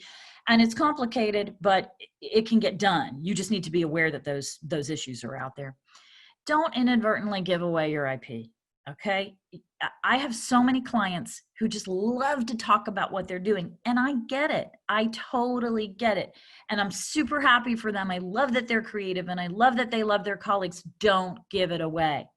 If you're talking about it in an unprotected way, you're putting it in the public domain. That's number one. Number two, I actually have this situation right now with a client. An amazingly creative doctor has a huge cache of intellectual property that is not metal and plastic related. So again, we're kind of outside of the traditional implant world, but it has value and we want to shop it. Well, concurrently with doing that, this doctor is working with a company as a consultant. And some of the areas of consulting bump up against what his intellectual property is. Be careful. Don't provide services that little by little leach that intellectual property into the services that you're providing to the company, because they will own that intellectual property the minute you do that. And then what you have over here in this bucket that you created becomes worth less. And in some instances, worthless. Okay, so be very mindful of that. Fair market value. Oh my gosh. And I really am. I promise, Bolo, I'm going to go quickly here, but this is so important. You need to understand the fair market value of your intellectual property. And this is difficult. Okay. It's random. It's not random, but it can feel random. And the nature of the IP is really important. Is it metal or plastic? Is it software, navigation, robots, AR, VR, patient outcome protocols? And how far into development are you? How much help do you need from industry? What rights are you selling? Are you going to license it? Which means you continue to own it, but you tell the company, yeah, you can use it. And if you're doing that, is it exclusive? Is it non-exclusive? Do they have the right to sub-license? All of those things cost money. If it's going to be exclusive, you're going to pay me more. If it's going to be non-exclusive, that's fine. But I need the clear parameters of the non-exclusiveness so I can go shop it to somebody else too. Is it an outright purchase? Are you just buying it from me? Because if you're buying it from me, I'm done. That's it. It's like offer up. I'm going to sell you this bike for $100 and it's no longer my bike. It's your bike. So be cautious about what you sell, the scope of what you sell, the parameters of what you sell, and if you really want to sell. And lastly, do you come along with the deal? Am I going to sell you my patient outcome protocols, but you want me to do med ed and teach about them and spread the gospel? If I do come along with the deal, that's a separate agreement, and I'm going to get compensated for that. Miscellaneous thoughts and best practices. I told you about Sunshine Act reporting. Always make disclosures to your patients, please, when you're working with industry. Very important. Anybody needs a quick sample patient disclosure, email me, let me know, because I'm happy to just hand those out. It's no big deal, but it's an important deal in terms of doing it. Make sure you're familiar with your hospital policies and procedures, especially when you're working with industry. A lot of academic centers like to take your money. You've got this big fat royalty agreement with Zimmer Biomet. You're super excited. And Johns Hopkins says, that's great. We'll take 50% of that. Thank you very much. So make sure you're mindful of that. And help yourself when you're working with industry. Keep notes, stay on top of recording your time, non-disclosures when introducing new concepts, mindful of your own conflict of interest and non-compete obligations, and the reps and warranties you're being asked to make by the company, and then indemnification concerns. Make sure that you work with a lawyer to clearly understand what you're being asked to indemnify the company for. And our last slide, Leah is like just a ridiculous dog. She has been incredibly good during this presentation. And I only have a picture of her because she makes me smile. So there you go. Bolo, thank you so much. And I'm sorry I went a little. No, you know what, Teresa, that was great. And you did not go long. We're a few minutes behind, and the value of your talk and your counsel, myself included, over time is incredible. So our attendees are very fortunate to hear you speak with your level of expertise. So thank you. Next, I'm real excited to introduce Eric Dacus from TJO. speaking about working with industry. He's certainly someone on the industry side that I've worked with a lot. And Eric, looking forward to your talk, buddy. Thanks for joining us this morning. Thank you. Good morning, everybody. So I'm Eric Dacus, Vice President of Product Development at Total Joint Orthopaedics. My disclosures are that I work at TJO, but I won't be referencing any specific products in this talk. For a quick overview of what I'm going to be talking about, we're going to start with what is medical device development. And so starting with what Teresa just mentioned as garden variety instruments, these don't require any formal FDA notification. There are product codes for all of these. There are things like a retractor. It's known as a class 1 device, and good manufacturing principles are all that are required. For most of what everyone here is interested in, hip and knee replacement, these do require FDA notification in the form of a 510K. They do require design and document controls, and they have to be shown to be substantially equivalent. When there is not a predicate, as Teresa mentioned, you need pre-market approval, and this makes something class 3. These still require design and document control, as well as a clinical study to show safety and efficacy. There are the most class 1 devices, and then the class 2. And the class 2 devices, particularly for what we'll be talking about, are both the implants and instruments required. And while an individual instrument by itself would be class 1, when it's part of a system used to implant an implant, it becomes as a whole class 2. So then what is design control, which is required by both class 2 and class 3 devices? It's a framework for how to move through the design and development process in a phase-gated, controlled way, so it's the same way every time, so that progress can be tracked and checked, and that the sort of human element can be regulated by the system, and this is very helpful. So this starts with the user needs and the definition of a product. Those are then used to develop the design inputs. We move through the design process at that point to produce design outputs, which are the specifications and requirements to actually manufacture a device. At that point, the design outputs have to be verified that they equal the design inputs. Once the design outputs are used to manufacture a device, that medical device is then validated against the original user needs to make sure that everything matches. And then each step of the process is then phase reviewed to make sure that all the requirements along the way are being met. So then what is the design process?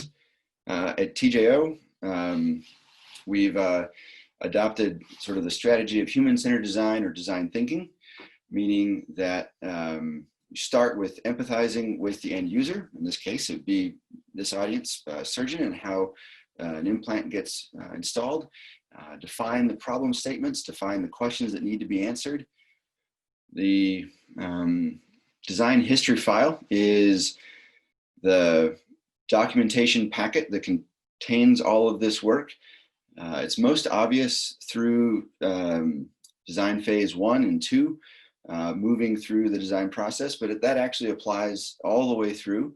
Coming up with a well-designed strategy for the regulatory submission, a well-designed strategy for testing is very important. And then coming up with and designing how launch will be achieved is also very important. So in reference to the previous speaker, Teresa, once you've got the contract in place to work with industry, this is what we look for in trying to build a team to help us do this design. So what makes a good design surgeon? What are we looking for? And it's more than just the design inputs of this many sizes and these features and benefits. What really helps us is to be able to ask questions from a wide experience of implant choices and options. We want to be able to work with surgeons that provide interesting clinical context and challenges. If it's easy, it's probably already been done. It also really helps if someone has a clear understanding of markets, so like East Coast versus West Coast or international versus US. It also helps to have a mild amount of dissatisfaction with the status quo.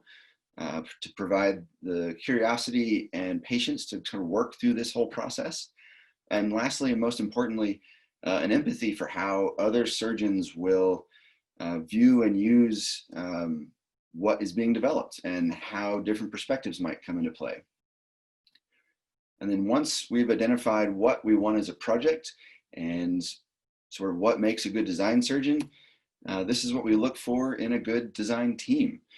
We want a diversity of practice and a diversity of experience, because as we build the foundation of the knowledge and context and set of challenges for a given product, the bigger that foundation can be made from having more and different backgrounds available to us, we can ask more interesting questions before we arrive at a final solution.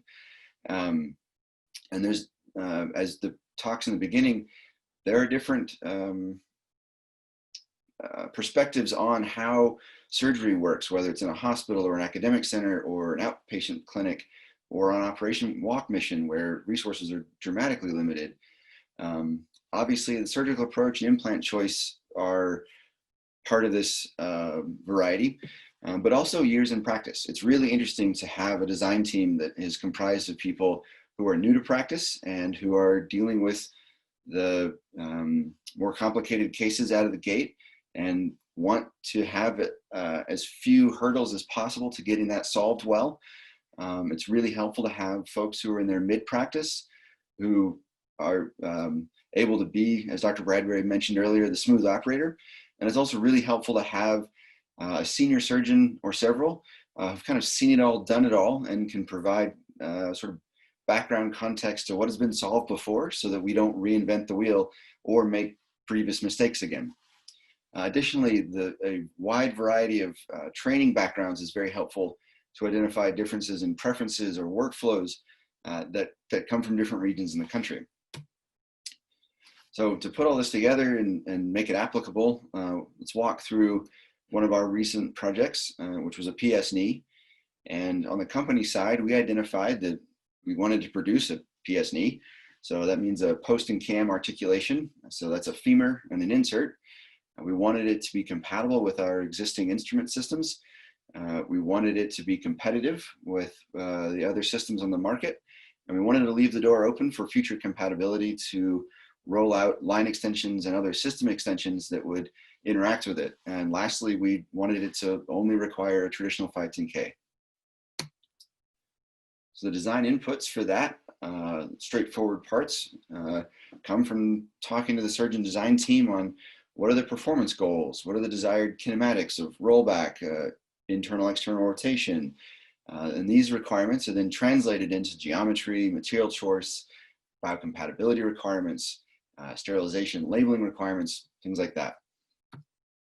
So past the obvious part, the design output phase is how to turn all of that into a specification, like an engineering drawing or packaging router.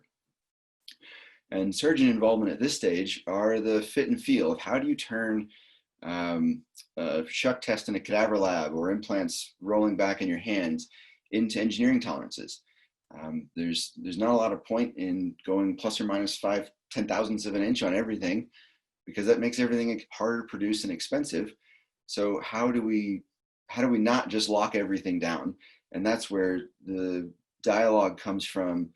Try this one, and this one, and which, are these the bounds? Are these the bounds? Are these the bounds? Once those specifications are understood, that is then used to produce the comparative analysis to market predicates so that the system can be understood and compared. And this is the beginning of the marketing material. So the surgeon interaction at the beginning of this phase is what helps drive that information later. And then from this, we can start to develop test protocols. For a knee replacement, or a primary knee particularly, the testing requirements have been well established by the FDA, the ASTM, ISO, and these include contact stress, contact area, disassociation, dislocation, wear when it's required. And the surgeon input at this phase are, what are the performance goals to hit? How will these test results show competitiveness? Or do we need to go back to the phase one and add new inputs at this phase to achieve these goals? And how will this be shown to be effective given the design outputs that we just talked about? Do we need a nominal geometry, a mid-range of the size range, or a worst case condition from manufacturing, or a worst case condition from size range, smallest, largest? And these are all the considerations that are required to get good test results. Once the device from the design output specifications has shown to be able to pass the testing, you can move on to design transfer, which is basically go quote it, get it made, get it manufactured, get it machined, get it packaged, get it sterilized. And the surgeon input and questions that come up at this stage are, what are our acceptance criteria for like cosmetic variation? Like everything can't be perfect all the time, so what's allowable? And then a final review of tolerances of the fits and the comparison between the implants and the trials.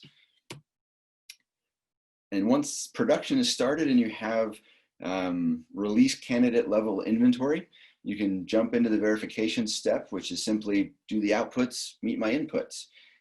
And the surgeon interaction at this phase is everything. This is one of the biggest pieces of getting a product out.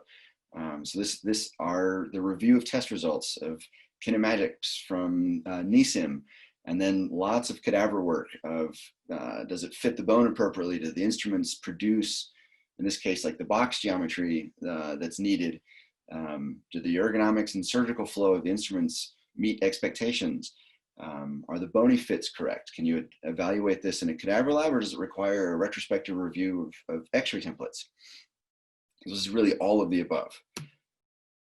Validation may sound like a scary word, but it's really just making sure that the device in hand meets the user needs. So this can be performance, materials, packaging, labeling, toxicity, sterilization, and the surgeon input at this stage is a review of some of those test reports for clinical applicability, as well as a final cadaver lab to show that the whole system works and that the implant can be correctly and safely installed on the bone. And then along the way, regulatory clearance is achieved. In the case of this knee, it was a traditional 510K. And this generally feels like a major milestone, but in comparison to everything else we've talked to, it's really just one of the pieces of the phase gate. Once that's all been achieved, we can move on to launch. Launch feels like the end goal, but it's really actually the starting line. Now the device can be sold.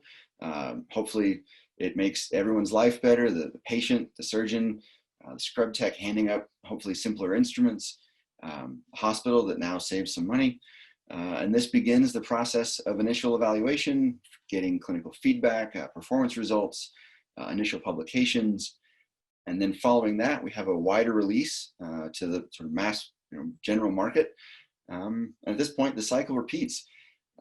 The more people who use something will get more feedback, and then we get new ideas, new user needs, and can design the next thing. So thank you for your time and the opportunity to speak. And hopefully there'll be a few questions. And if anyone is interested, we'll be around after. Thank you. Eric, that was great, man. That actually is very educational for me. Having actually obviously been involved in several product development projects. I mean, it's very interesting.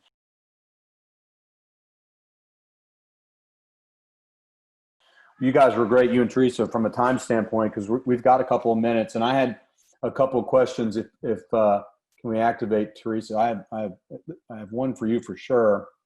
And there she is. It's hard to see you with your hair. Breast Cancer Awareness Month, Bolo. You know yes, that. ma'am. No, I know. So my buddy who owns a very popular bar in Chapel Hill here, they're famous for blue cups. They're called the 32-ounce beer blue cups. And in the month of October, they order in what's called the pink cup. So it's we're very supportive. Amen.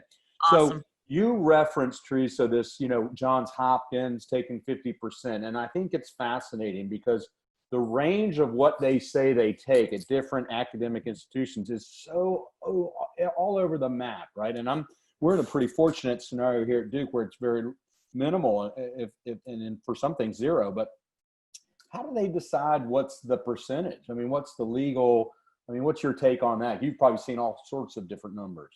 Yeah, it's really random. It's definitely specific to the institution. And I'll tell you, with one client, we were successful at Penn, of all places, in pushing back.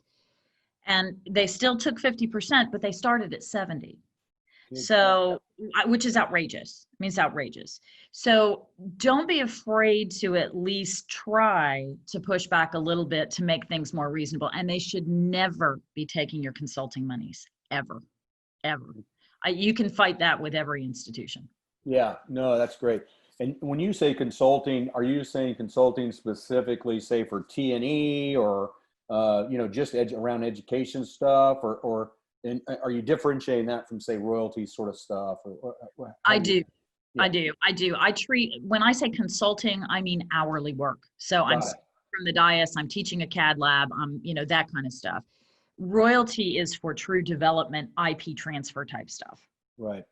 And you know, I think you mentioned it during your talk, you know, from the standpoint of IP and where you develop the idea, you know, how hard is that? I mean, how sort of, I mean, you know, people say, well, if you thought about it while you were on campus, you know, or, you know, or you used our lab, can you expand a little bit on that? I mean, what gets it to where it really, from a legal standpoint, the institution can say, you did that here? I mean, what sort of things get you in trouble? I know you referenced it, but like, what's the most likely thing to say they can say, well, this is ours? Use of resources. Okay. If they have a lab, for example, if they have a testing lab, if they have, you know, even if you use their cadaver lab to validate whether it's, you know, an instrument or an implant, that will always get you in trouble. One thing, and I can't remember who said it, but somebody recommended, it may have been Dr. Ask, somebody recommended having your own personal email so that you can run things that are not company, that are not, you know, academia related or job related through that personal email. I absolutely second that. I think that's a great idea. A great idea. Just putting up those barriers wherever you can, whether it's substantive or not, is helpful. It creates just the idea that this is outside of what I do in my 9-to-5 gig. Great. Thanks, Teresa. Hey, Eric, and please do continue to submit questions through the chat box for us. Or, I'm sorry, Q&A, not chat, Q&A. So what's the worst, besides not using the product, what's the worst sort of thing about you may encounter in a design surgeon? Sorry to put you on the spot there, but like, oh no, yeah, you know, I know use of the device, so to speak, afterwards. Not that you're bound to use it, but you know, you got to use it some to support it and give feedback. But what's after that?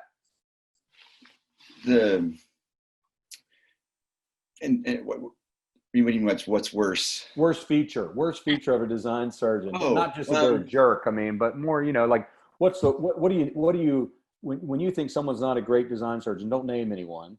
You know, but like what feature, what is the characteristic, or what are they not doing, or what, you know, again, besides not using the device?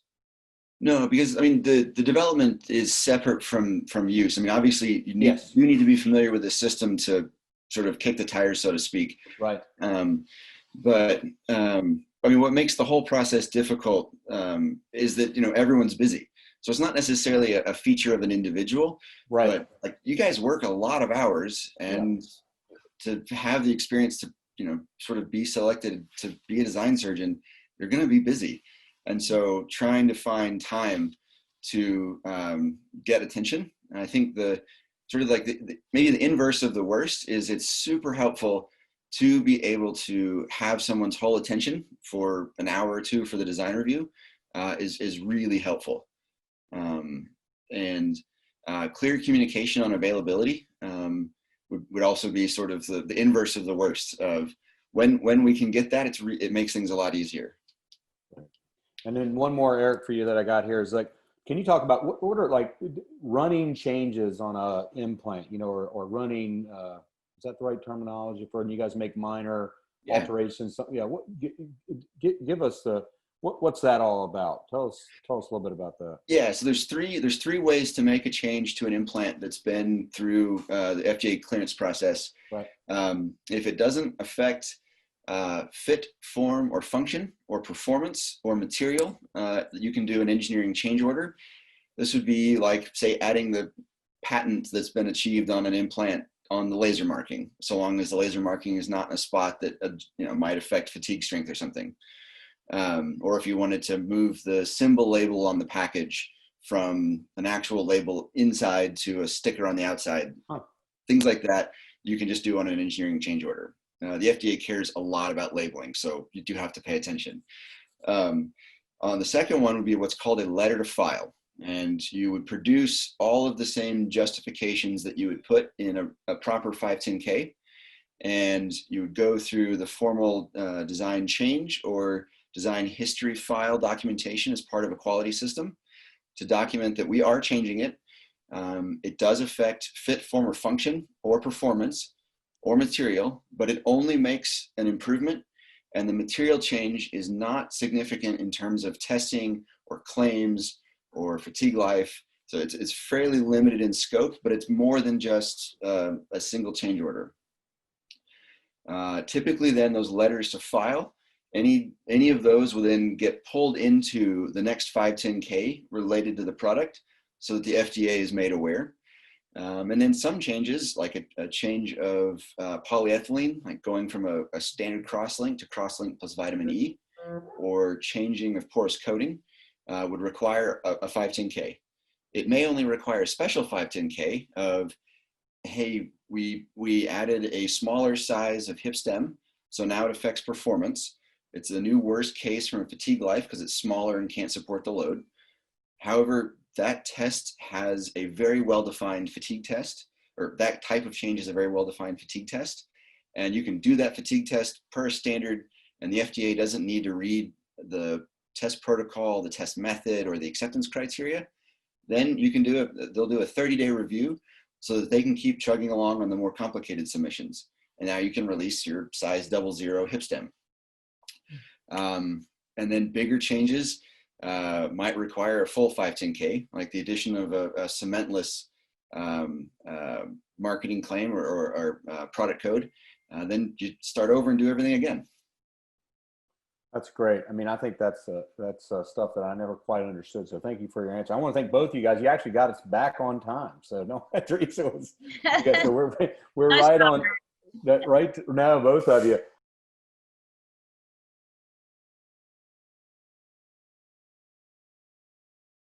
We're right on time, and we're going to go to this. It says top 5 maybe on the agenda, but I think we'll have a mix of 3 or 5. There was maybe some confusion from me. But Linda's going to start us off. These are sort of like top 3 or 5. And here's our faculty. I'll introduce them as they come up, but we're bringing Linda back again from Northwestern. And basically, it's sort of things I guess we'd say wish you knew. And we let people sort of have creative license here about, what they're going to talk about. So Linda, thanks. Thanks for coming back and joining us. And again, for your time on a Saturday. Awesome. Thanks for having me. So these are top 3 mix of things that I learned from others that I utilized in my practice that was extremely helpful, or there are things that I learned the hard way. These are my disclosures, none of which are pertinent to this talk. So pro number 1 is meeting with your phone room. So if you're in a large academic practice like myself, a patient will just call Northwestern. And there's an algorithm that the call room uses to identify who the patients should see and next availability. So when I started, in my department, the females that were in my department were non-op docs. And so the phone room thought I was not a surgeon. And it wasn't until I learned from a patient, 3-4 weeks into practice, when I wasn't really understanding why people were asking me for gel shots and all this non-operative measures, is when I learned the algorithm was incorrectly listed for me. And so I actually made an appointment to meet with a phone room, which is like, this basement room in the middle of the hospital. And I just gave a presentation on who I am, where I'm from, what type of surgeries I do. I brought in a big lunch and desserts for everyone, introduced myself, had conversations with everyone. And my practice completely changed because there's a personal reference for you for the person answering the calls. As far as instrumentation, when you leave residency or fellowship, there's going to be tools and trays that you like. Make sure you write it down, because we all call these things by different names, and no one's going to know what you're talking about when you start your practice. So actually get like the serial numbers of the trays or instruments. If there's like custom things that your attendings were using that you like, take a picture of it, and just know what implant company made that for you. This is probably one of the biggest things that I was told leaving fellowship, is to make sure you have those set for you when you leave. Problem number 3 is really be kind to your staff. So most people leaving would probably want to start a practice. You know, you're hiring a PA, you're working with surgical techs, and everyone says, you know, make sure you have people with experience. And the best advice I ever received is hire brand new, which is probably opposite from what most people think. But I hired my PA fresh out of school. I think she had graduated maybe 2 months before I started my own practice. So she knew nothing about orthopedics, but you could really mold someone into knowing what your practice was. And what I found in my first couple of weeks, even with some of the techs, is, oh, Dr. X, you know, he does it this way. And this really just helped with knowing what steps I needed, because she didn't know how any other joints person did it, but it takes effort. The woman to my right in this picture was a urology tech. You know, being the new person, you're never going to get the joints people who have been there for 20 years doing your cases.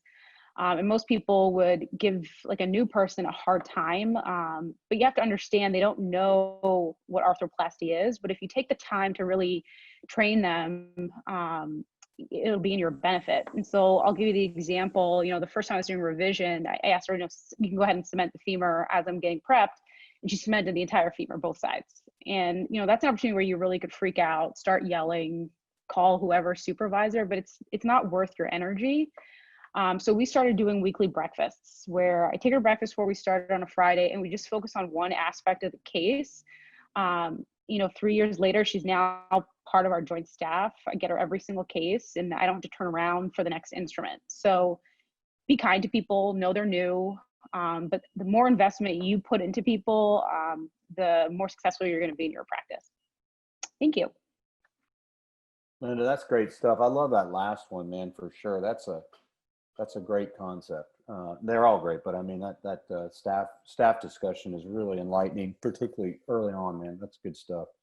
Hey, so speaking of guys early in practice, this is our former fellow, Dr. Plate, who's just down the road in Winston-Salem. And man, you're early in the game, but we want to hear from you, buddy. Top 5. Go ahead, Joe. I'm early in the game. I'm 3 days out from my board collection period. Yay. Thanks for Park City Hip and Knee for having me. Thanks for Bolo for having me. I want to share a couple things that I learned early in my practice. I started using the ABMS approach. That's the approach that I learned from Dr. Hallows and Dr. Kelly while I was in fellowship. And number 1 is don't get discouraged. You know, early in practice, what I noticed is when I use these ream and broach stems, with this approach, you get a great view of the acetabulum, but sometimes it's hard to get the femur out of the field and to instrument the femur, especially when you're using a ream and broach stem. And so I saw these things around the femur that you see here. Sometimes parts of the trochanter off. And I got a little beat down, and I thought, you know, what do I do now? Should I change my approach? Should I go to a posterior approach? But I really wanted to learn this and be good with it. So I stuck with it and made some changes. We changed the stem. We did a little less femoral exposure because the stem that we used then, we were a little bit more cautious around the greater troch. And we really turned it around. And now I use this approach on mostly all patients. This is a prisoner who hadn't walked in 3 years, had been in a wheelchair after his release, and now he's walking again.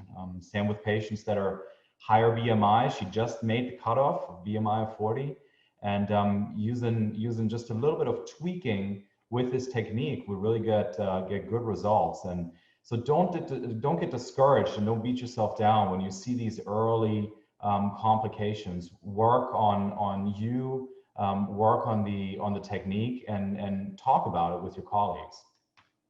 Number 2 is knee spacers. I fortunately or unfortunately see a lot of knee infections, so I take out a lot of knees. And this is something that I learned in fellowship, and that's been described by Dr. Hoffman as well, is using a co-crow femur and all polyethylene tibia that you cement a little sloppy. And I found that patients really like these mobile spacers. And it turns out that in one study, about 70% of patients keep these in, and they may not need to get reimplanted if they clear the infection. So Dr. Wellman coined this term 1.5 stage. And I would encourage you to read up on this and look into this. I think this can be something that if you see a lot of knee infections early in practice, there might be something that can help you. Know your limits and ask for help when you need it. I was on call on a Saturday at 7 p.m. I think we're nailing a femur in one room, and we heard that the patient was becoming septic on the floor.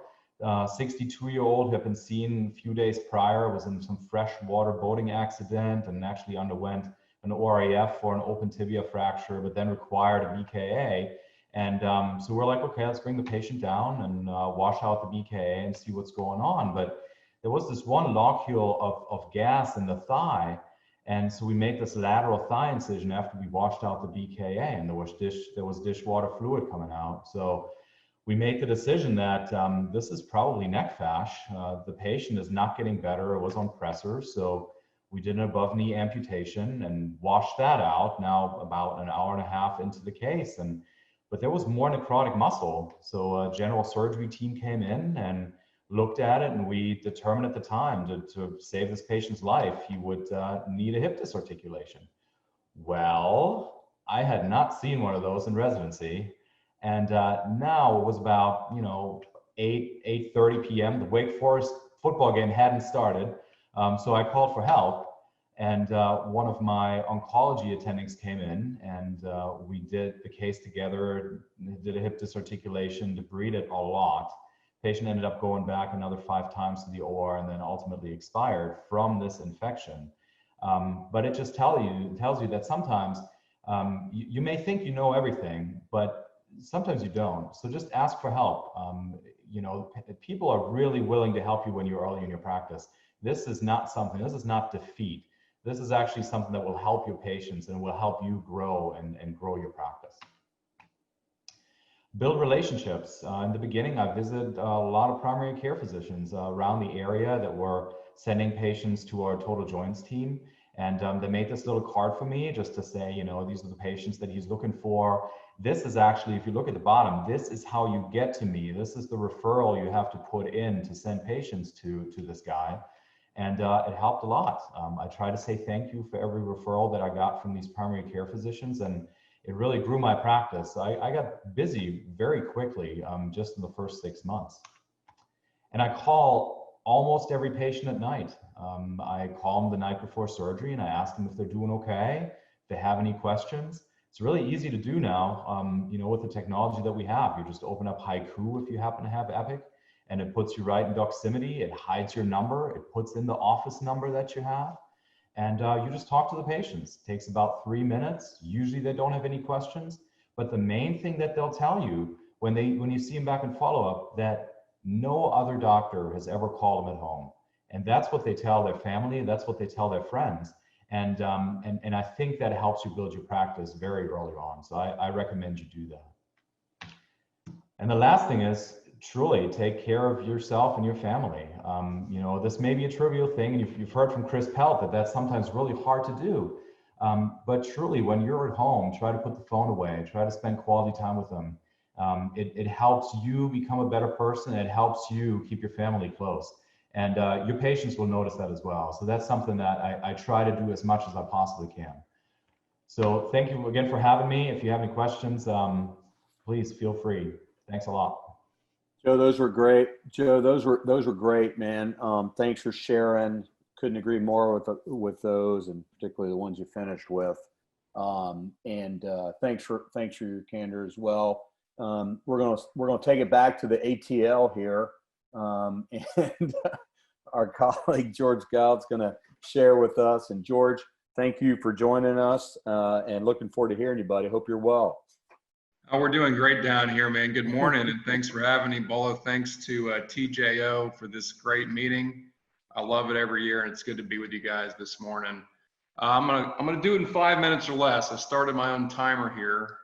So what I wish I knew, my top 5 moves. We'll kind of roll through these. Here are my conflicts, not irrelevant to this particular talk. Advance. So the first one, this is my special top move, is know your patients. We're actually in the Walmart bundle, and I bring you this. Deborah Jackson says she likes shopping at the Dollar Palace because it's convenient and casual. I don't have to get all dressed up like I'm going to Walmart or something. So I would say just know your population. You get different socioeconomic backgrounds and be sensitive to that in your practice, and I think that can take you a long way. Next one is practice management. Some will be surgical, this one's practice management. So the top 3 rules of my clinic, and there's a picture of Newt Gingrich who used to say this, is don't say no to patients. If you're in an academic center, or maybe you aren't, or whatever, patients might come in with 3 or 4 family members and you're their last hope. They've seen, 5 other doctors. And when you say no to somebody like that, it's catastrophic to them. And so, their BMI might be 50 and they're narcotic dependent and they have an infection. But the answer is not no, I won't operate on you. The answer is yes, I will happy to help you out if you do A, B, and C. And you can make A, B, and C be whatever you want it to be within reason. But don't tell patients no. Usually tell them yes. Don't give up hope on some of these people.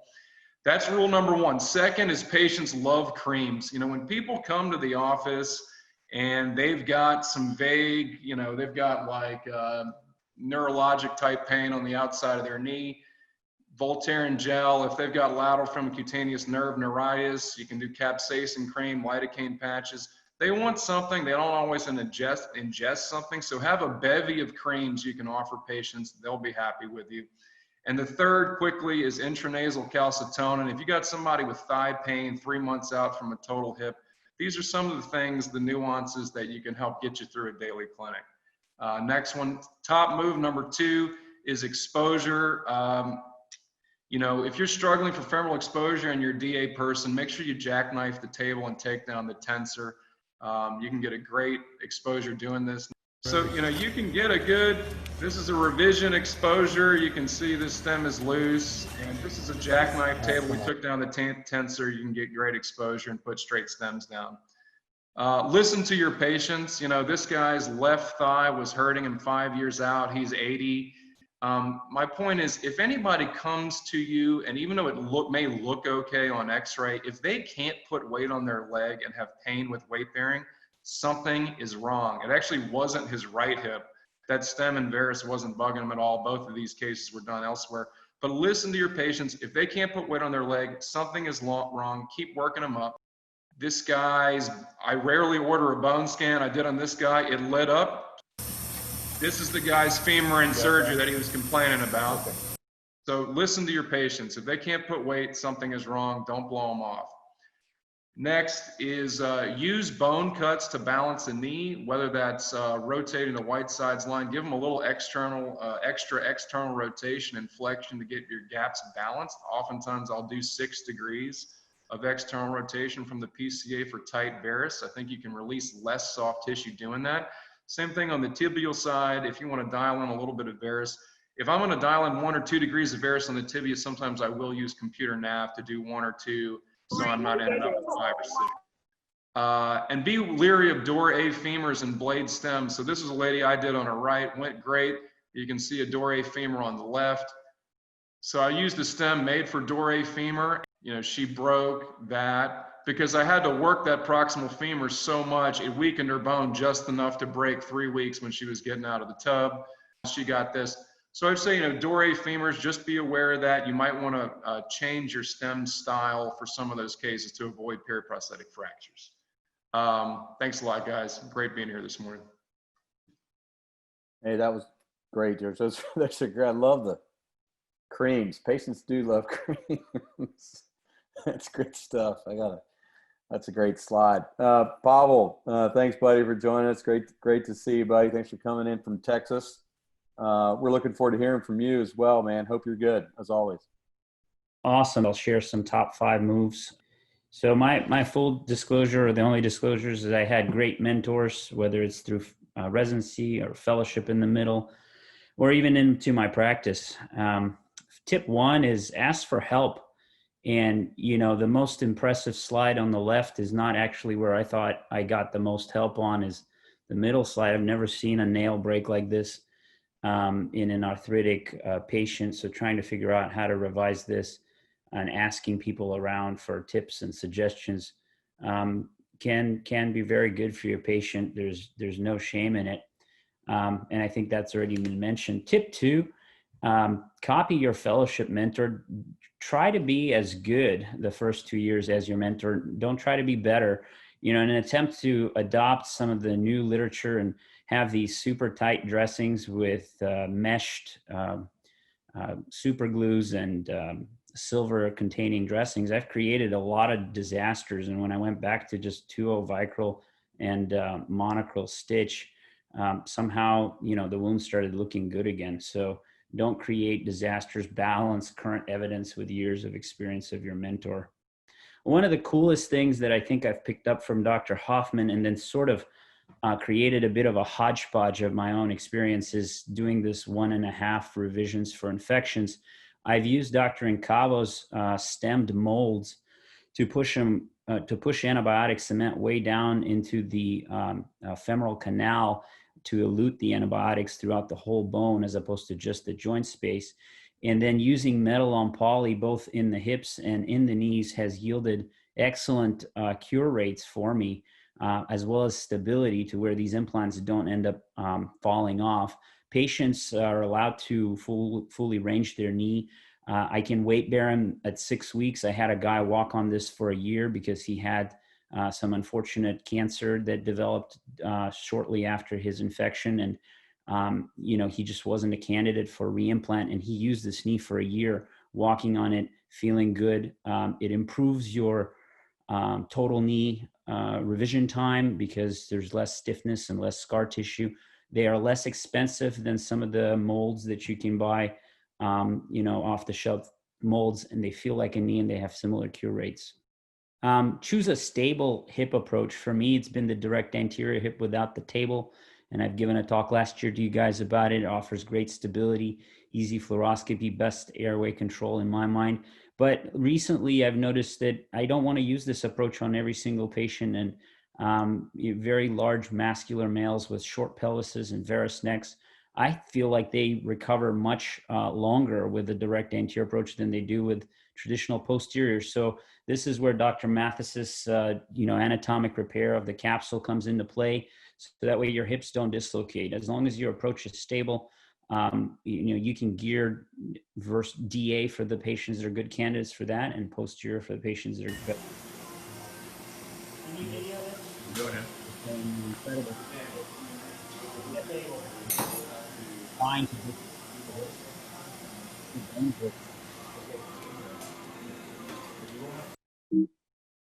And I think this already been mentioned, but take care of your staff. It's more than just paying the money in a private practice setting. It's taking interest in their life, taking out for taco night, asking them for advice.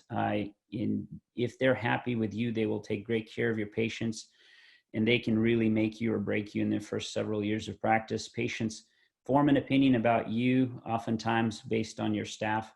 And so if your staff adores you, you will succeed. Thanks. Those are great, man. I got a question or two for you because those were wonderful tips, and at the end, hopefully we'll have some time. We're going to take it back to another former fellow of ours. Dr. Randell's joining us from Louisiana. And Tim, we always enjoy hearing from you, buddy. Hope you're well down that way. I think Dr. Melnic is in the OR, so this will be our last talk unless I'm told otherwise, and we'll have a couple minutes for questions. So take it, Tim. All right, thanks, Bolo. Thanks, Park City Hip Knee Symposium. I really appreciate the ability to be here and talk to you guys. So I got some top 5 moves, which are all focused on practice management here, for the most part.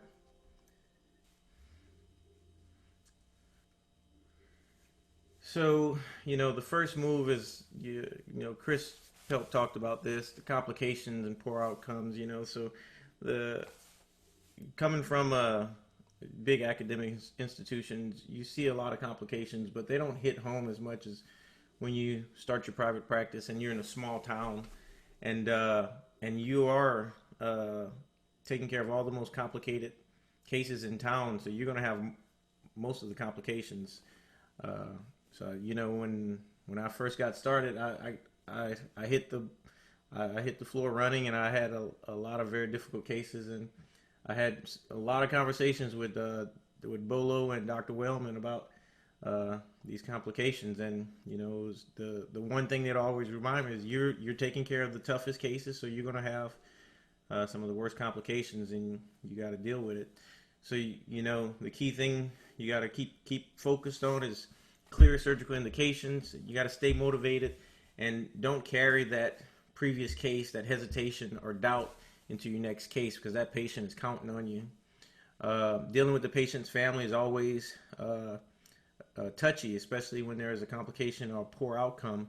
But you have to be clear in those discussions, and you have to be honest, because that's gonna pave the way for you.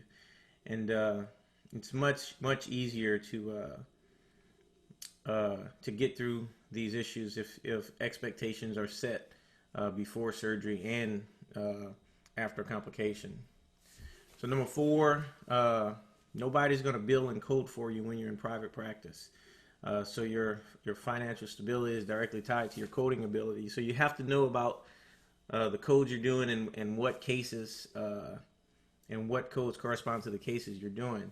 You got to try to maximize that.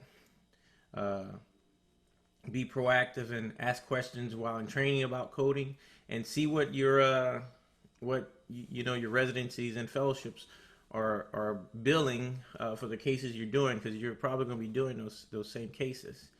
And talk to other guys in different areas of the country, especially where you move, because there's a lot of regional things that you could try to take advantage of in your practice. So in private practice, there's an opportunity to get ancillary income, and this ancillary income comes late in your practice. You're looking at 3 to 4 years down before you could get this ancillary income, but it's something that you can pay attention to. DME, MRI, physical therapy, those are all important things, but you really need to rely on your mentors for advice on some of these investments, because sometimes you can regret some of these investments and miss out on opportunities later down the road. So this was the biggest thing for me, walking out of fellowship into a private practice, and I'm looking at this financial sheet, and the only thing I understand on that financial is my take home, but I don't really understand how I got to my take home number. And you really have to sit down with your practice manager or your CEO or whoever it is, and try and understand everything about the expenses. What are direct expenses, what are indirect, what's hidden behind office expenses, so you got to try and get all the details behind the numbers. Next up is this is the top of all, the 3 A's. Presley added a 4th A, but you have to be available. So whenever someone calls you, you say yes. When the patient's asking you, you say yes. You just find a way to get the work done. Everybody's talked about being nice, be helpful, be caring. You want your staff to enjoy working with you, because they're gonna help you be a lot better. And you got to have the ability to do the work that you say you're going to do. And when you can do all these things together, that's the best marketing plan. The patients are going to come in droves, and they're going to tell more people about you. And that's it. Thank y'all. Thanks, Tim. That was awesome, buddy, as always. We got special late to the game, but present, and we're looking forward to it. He's the only one of us working today, it sounds like.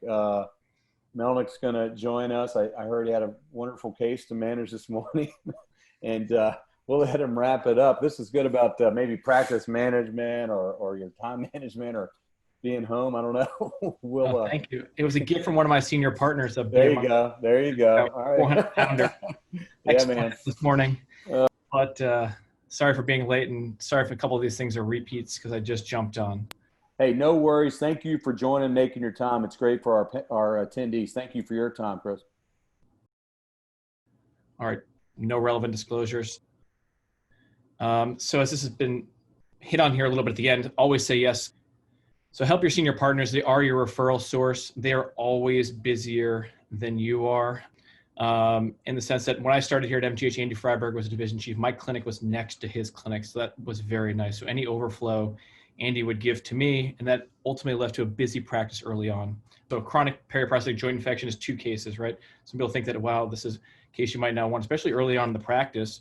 Some of these patients are the most appreciative patients that you actually have, right? They're on their last effort or their last stop, or other people have said they won't even try anymore. So some of these patients end up being my most appreciative, and even only a couple of years in practice, send me Christmas gifts every year and things like that. And it's a good feeling at the end of when these go successfully. So organization is critical. Preoperative planning. Your new hospital may not have all the equipment that your fellowship did. I operated 2 hospitals at MGH as well as in one of the community hospitals. And this is a case I did there that we ultimately did a DFR on, but DFRs don't live at that community hospital, so planned ahead of time. And sometimes you have to take a couple weeks ahead to get all this stuff in. And I came up with a case grading system that was started by one of my mentors in residency, but I've expanded upon that, allows me to understand how difficult my cases are throughout the day. There's a 1 through 5 system and what cases are actually on for that day. So therefore you're not doing 5 or 6 number 5 cases, right? So it allows you to get through the case load successfully throughout the day, allows your OR techs to get home on time. This also gives your scheduler autonomy, or it gives him or her some autonomy. So therefore they're not always calling you when you have a case canceled. So my scheduler knows if I have a number 2 level case get canceled, she can go back and then put either a 1 or a 2 in, so we can still get the day done successfully and on time. So I call all my patients the night before surgery. I think this, there's been articles a lot in the general surgery literature that this helps relieve stress prior to surgery. And patients, once again, are very appreciative about this. Basically, they know that you're thinking about their surgery, not out and about, and you're ready to go the next day and on top of your game. I think next thing is to not be afraid to ask for help. I think it's, especially as a junior attending, you're leaving possibly one of the best fellowships in the country and you think that you've known it all. I think you need to sort of check your ego at the door, preoperatively plan these patients, and then intraoperatively. When I started out, I had some of my senior partners, I made sure they were available in clinic or in a nearby OR, and then postoperative debrief. I've become really good friends with one of the junior orthopedic oncology surgeons here at MGH, and we're doing cases together that I never thought I would have done leaving residency or fellowship. And then so I think also is to offer to take extra call. They're guaranteed cases, and then helps you get your name out into the community as well, into your hospital system for PCP referrals. And thank you very much. Hey, that was great.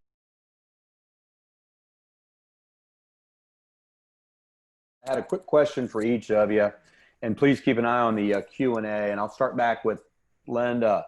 And thanks. I love your talk. I just had one question for you, just about your team. I appreciate what you said about, hire new sort of thing. I just wanted to inquire, does that mean you have same team all the time? Because that's always a question, right? Do you have the same team for all your cases? Is that sort of your current status, and maybe some comments around that? So typically on my OR days, I typically have the same 2 to 3 scrub techs who happen to work that day. And especially it's nice if we have 2 rooms and one room is a non-joints person. My scrub tech will actually follow, the other will just kind of open and close. But my PA is the same person. So that's the person who's always going to be there every case to help anybody who's new in the OR. That's great. I think that's really important, and I'm glad they let you do that there. I do want to mention to the audience, you're welcome at this point to raise your hand and ask a question live if you want. That's one of the options we have. And so, George, as always, great talk. I sort of had, well, the first one is about bone scan. I have 2 for you.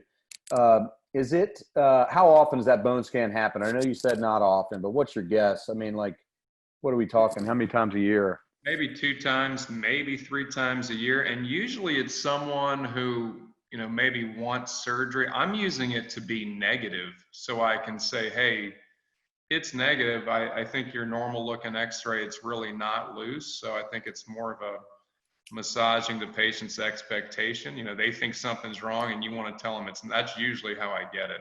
Not to show that it's positive. And that's thanks. a follow-up, because I sort of notice it myself. What is the, this external rotation on the femur being more than 3 and a little bit more ER? And I mean, I am with you, buddy. Even in a varus knee, it's a little talked about thing, but it sounds like you see that often. Is that fair to say? I see it in varus knees that aren't even that varus, actually. Yeah. And so it could be a pretty standard knee. I've just found, I used to do 3 degrees on everybody, Sure. and I've migrated to that. I will draw a Whiteside's line, and then I'll bring the knee into flexion, and you'll see the lateral flexion gap kind of gap open more. And you know you're going to have to add some external rotation. So I'm routinely doing 6, looking at that, and I've been very happy. I find I'm not releasing stuff, and it's just a better balanced knee. And that's been a transition over a few years here. Yeah, no, and I'm with you. I think it's one of these things that people may not like you or I saying that, but I think there's something to it. Joe, loved your talk. And this is maybe a little hitting home on you, but I'm going to ask you, what's it like going back to where you train, to be, just some takeaways from that, where you actually train. Now you're back as the attending. I did it myself, and so I'm curious to hear it from you.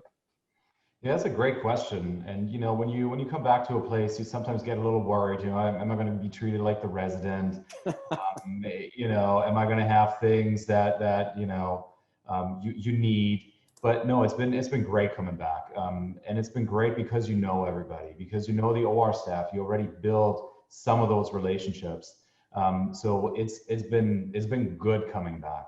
But I certainly would advise that if you go from fellowship back to your hospital, don't assume that they have everything that they had back when you were there.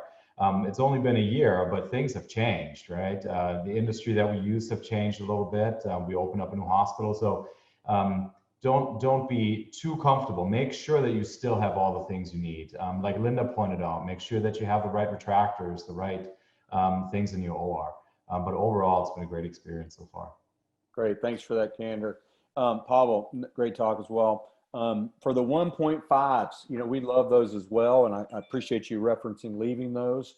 What you got a feel for percentage of those that you're leaving, or, perhaps for an extended period beyond sort of, standard sort of back for reimplantation? What is that looking like for you? Yeah. So the 1.5s has really been a cool little experience, because I sort of combined a little bit of my European experience as well. Yeah. So what I do is rather than just pulling the old implant out, doing the IND and putting the 1.5 right in, I actually take an extra 30 minutes and pour in betadine or some sort of a cleansing solution, close the knee up, and then reprep, redrape, change instruments. So really take the time to make sure that there's no gross contamination going on that new metal that I'm putting back in. And I've done about 40 of these in the last 4 years between the hips and knees. Luckily, 99% of them are not mine. A lot of these have been for patients that had previous 2-stage fails. And so a lot of them, I'm not in a hurry to go back in. As you know, there's data showing that the longer you wait between the first and second stage, the more likely your second stage is not going to get reinfected. So I leave these in for 3-4 months routinely. And oftentimes patients just choose to keep them forever. And I can't give you an exact percentage, maybe 5-10% leave their 1 stage forever. Yeah, that's about what we see as well. George, I'm going to have you type an answer in the Q&A box if you check that out. They've got a question about tensioner from one of our attendees. Live question. All right, Tim, I know you do tough cases, my man, because I see you send me some x-rays. So I guess what I would say when you're, and we've heard it from others about getting the tougher cases early in practice, and it almost doesn't make sense. But how do you manage that, man? Tough cases are, they take a lot out of you, man. I mean, certainly for me these days, those hard ones are physically, exhausting, and mentally as well. So what's the key to getting through all that? Well, it's multifactorial. You start out, you have to be well prepared. You got to have everything that you think you're going to need, plus what you hope you don't need. You got to have it available. You got to have your reps ready to get stuff there and go. You got to have good help in the OR. All these things, and you know, and that discussion, setting expectations with the family. You know, I've harped on that more and more. Starting my 6th year in, I spent a lot more time talking with these families when they, you know, have these complex deals. You know, I had this lady yesterday who had a pelvic discontinuity, and I mean, every test before the surgery, we didn't think it was infected. Even aspirated her hip and got a little fluid, and it was negative. But we get in there and aspirate her hip. She's got 34,000 white cells with a pelvic discontinuity. So you know you got to be prepared for these situations that you just don't expect to happen. And that's I would say biggest thing: preparation and people around you, and set expectations. Got it, Tim. That's great. That's great. All right. I think maybe George, you're going to answer that live, that question. We'll unmute you and let you answer live, and then I'll finish up with a question from Melnic. Yeah, I don't use a tensioner. I know the gap balancers out there are probably horrified in me saying that, and it would be hard for me to really argue that very hard. But I use, once again, I'll use white sides, and then I'll look at the lateral joint. And sometimes if you're externally rotating 2 white sides, it actually is often 5 or 6 degrees of external rotation right there, and it'll match up anatomically and with what you thought the extra ER. Yep. Occasionally on a tight one, I'll over externally rotate a little bit, but that's kind of an arbitrary thing to do. So I guess I hate to say winging it, but I mean, you kind of get used to looking at it and figuring out how much ER. A more scientific way of doing it would be using the tensioner, of course. Yeah, I hear you. I do exactly what you do, and I think I hate to admit it is a little bit, maybe it is winging it, but it seems to work. Yeah. Which is against all dogma, right? So, yeah. All right, Melnic, I love the scheduling grading system. Could you expand a little bit? Is it just complexity, duration of time? I mean, because that's a big challenge for our scheduler, you know, sometimes missing. I mean, she's excellent, but sometimes she misses, you know, sort of like puts a bad one in where it probably doesn't quite fit. So please expand on 1 through 5 a little bit. That's a great idea. So complexity, body mass, overall deformity. And then, so pretty much on my 2-room days, I'll do 1s and 2s, which 1s are pretty much the easy, like unis, stuff like that, quick, easy hips, or a simple, straightforward varus knee. 2s end up being like your valgus that might need release that are not correctable in the office, or people whose hips are BMI somewhere around the 40 or so. And then the 3s end up being patients who are complex, maybe a high BMI with a really hard valgus knee, or might have a hypoplastic femoral condyle, or a lot of old hardware that's in there that might need to come out. 4s end up being sort of the straightforward aseptic loosening revision cases for knees that you know you can pretty much get those done in 1 tourniquet time. And either the straightforward 3s end up being sometimes headliners and stuff like that, but then the 5s end up becoming the big cases, like discontinuities or big acetabular cases, or both component revisions. So that's a quick summary, but she understands that then I sort of set the schedule. We come up with number values of what can go on certain days, depending on if it's a late start day for grand rounds, or if it's a day that we have 2 rooms or something like that. And then I also, trick I sort of learned in fellowship, they discussed about trying to get, if you're especially operating with places that have other surgeons that might be private surgeons or something like that, and multiple people are finishing at the same time, you want to do your first case as quick as possible, as safely as possible, obviously, but to get off of everyone else's schedule for the day. Therefore, you get the pack your resources, those, you have the nurses, if you're sending the patient home, you have the PT, stuff like that. So that allows me to put the easiest case first of the day too, to sort of get ahead of everyone else's schedule. And that's great. I got to consider doing that. That's a really great idea. Any questions or comments further from any of our panelists before I start to wrap this thing up? All right. Well, if nothing, I just want to thank everyone on a Saturday. We still are over 60 attendees, or well over 60 attendees. And that's pretty darn good in this era of Zoom fatigue and a Saturday, particularly down here, the weather's beautiful outside. So on a football Saturday. So thanks everyone for coming. Thanks to our sponsors. They're mentioned there, in the announcement. We obviously always like to reference PCHK as the entity behind this, but we do have to recognize certainly our sponsors, Heraeus, Hoffman Arthritis Institute, OnQ, and TJO, and obviously thanks to PCHK overall. So thanks to all you guys for spending the time with us this morning.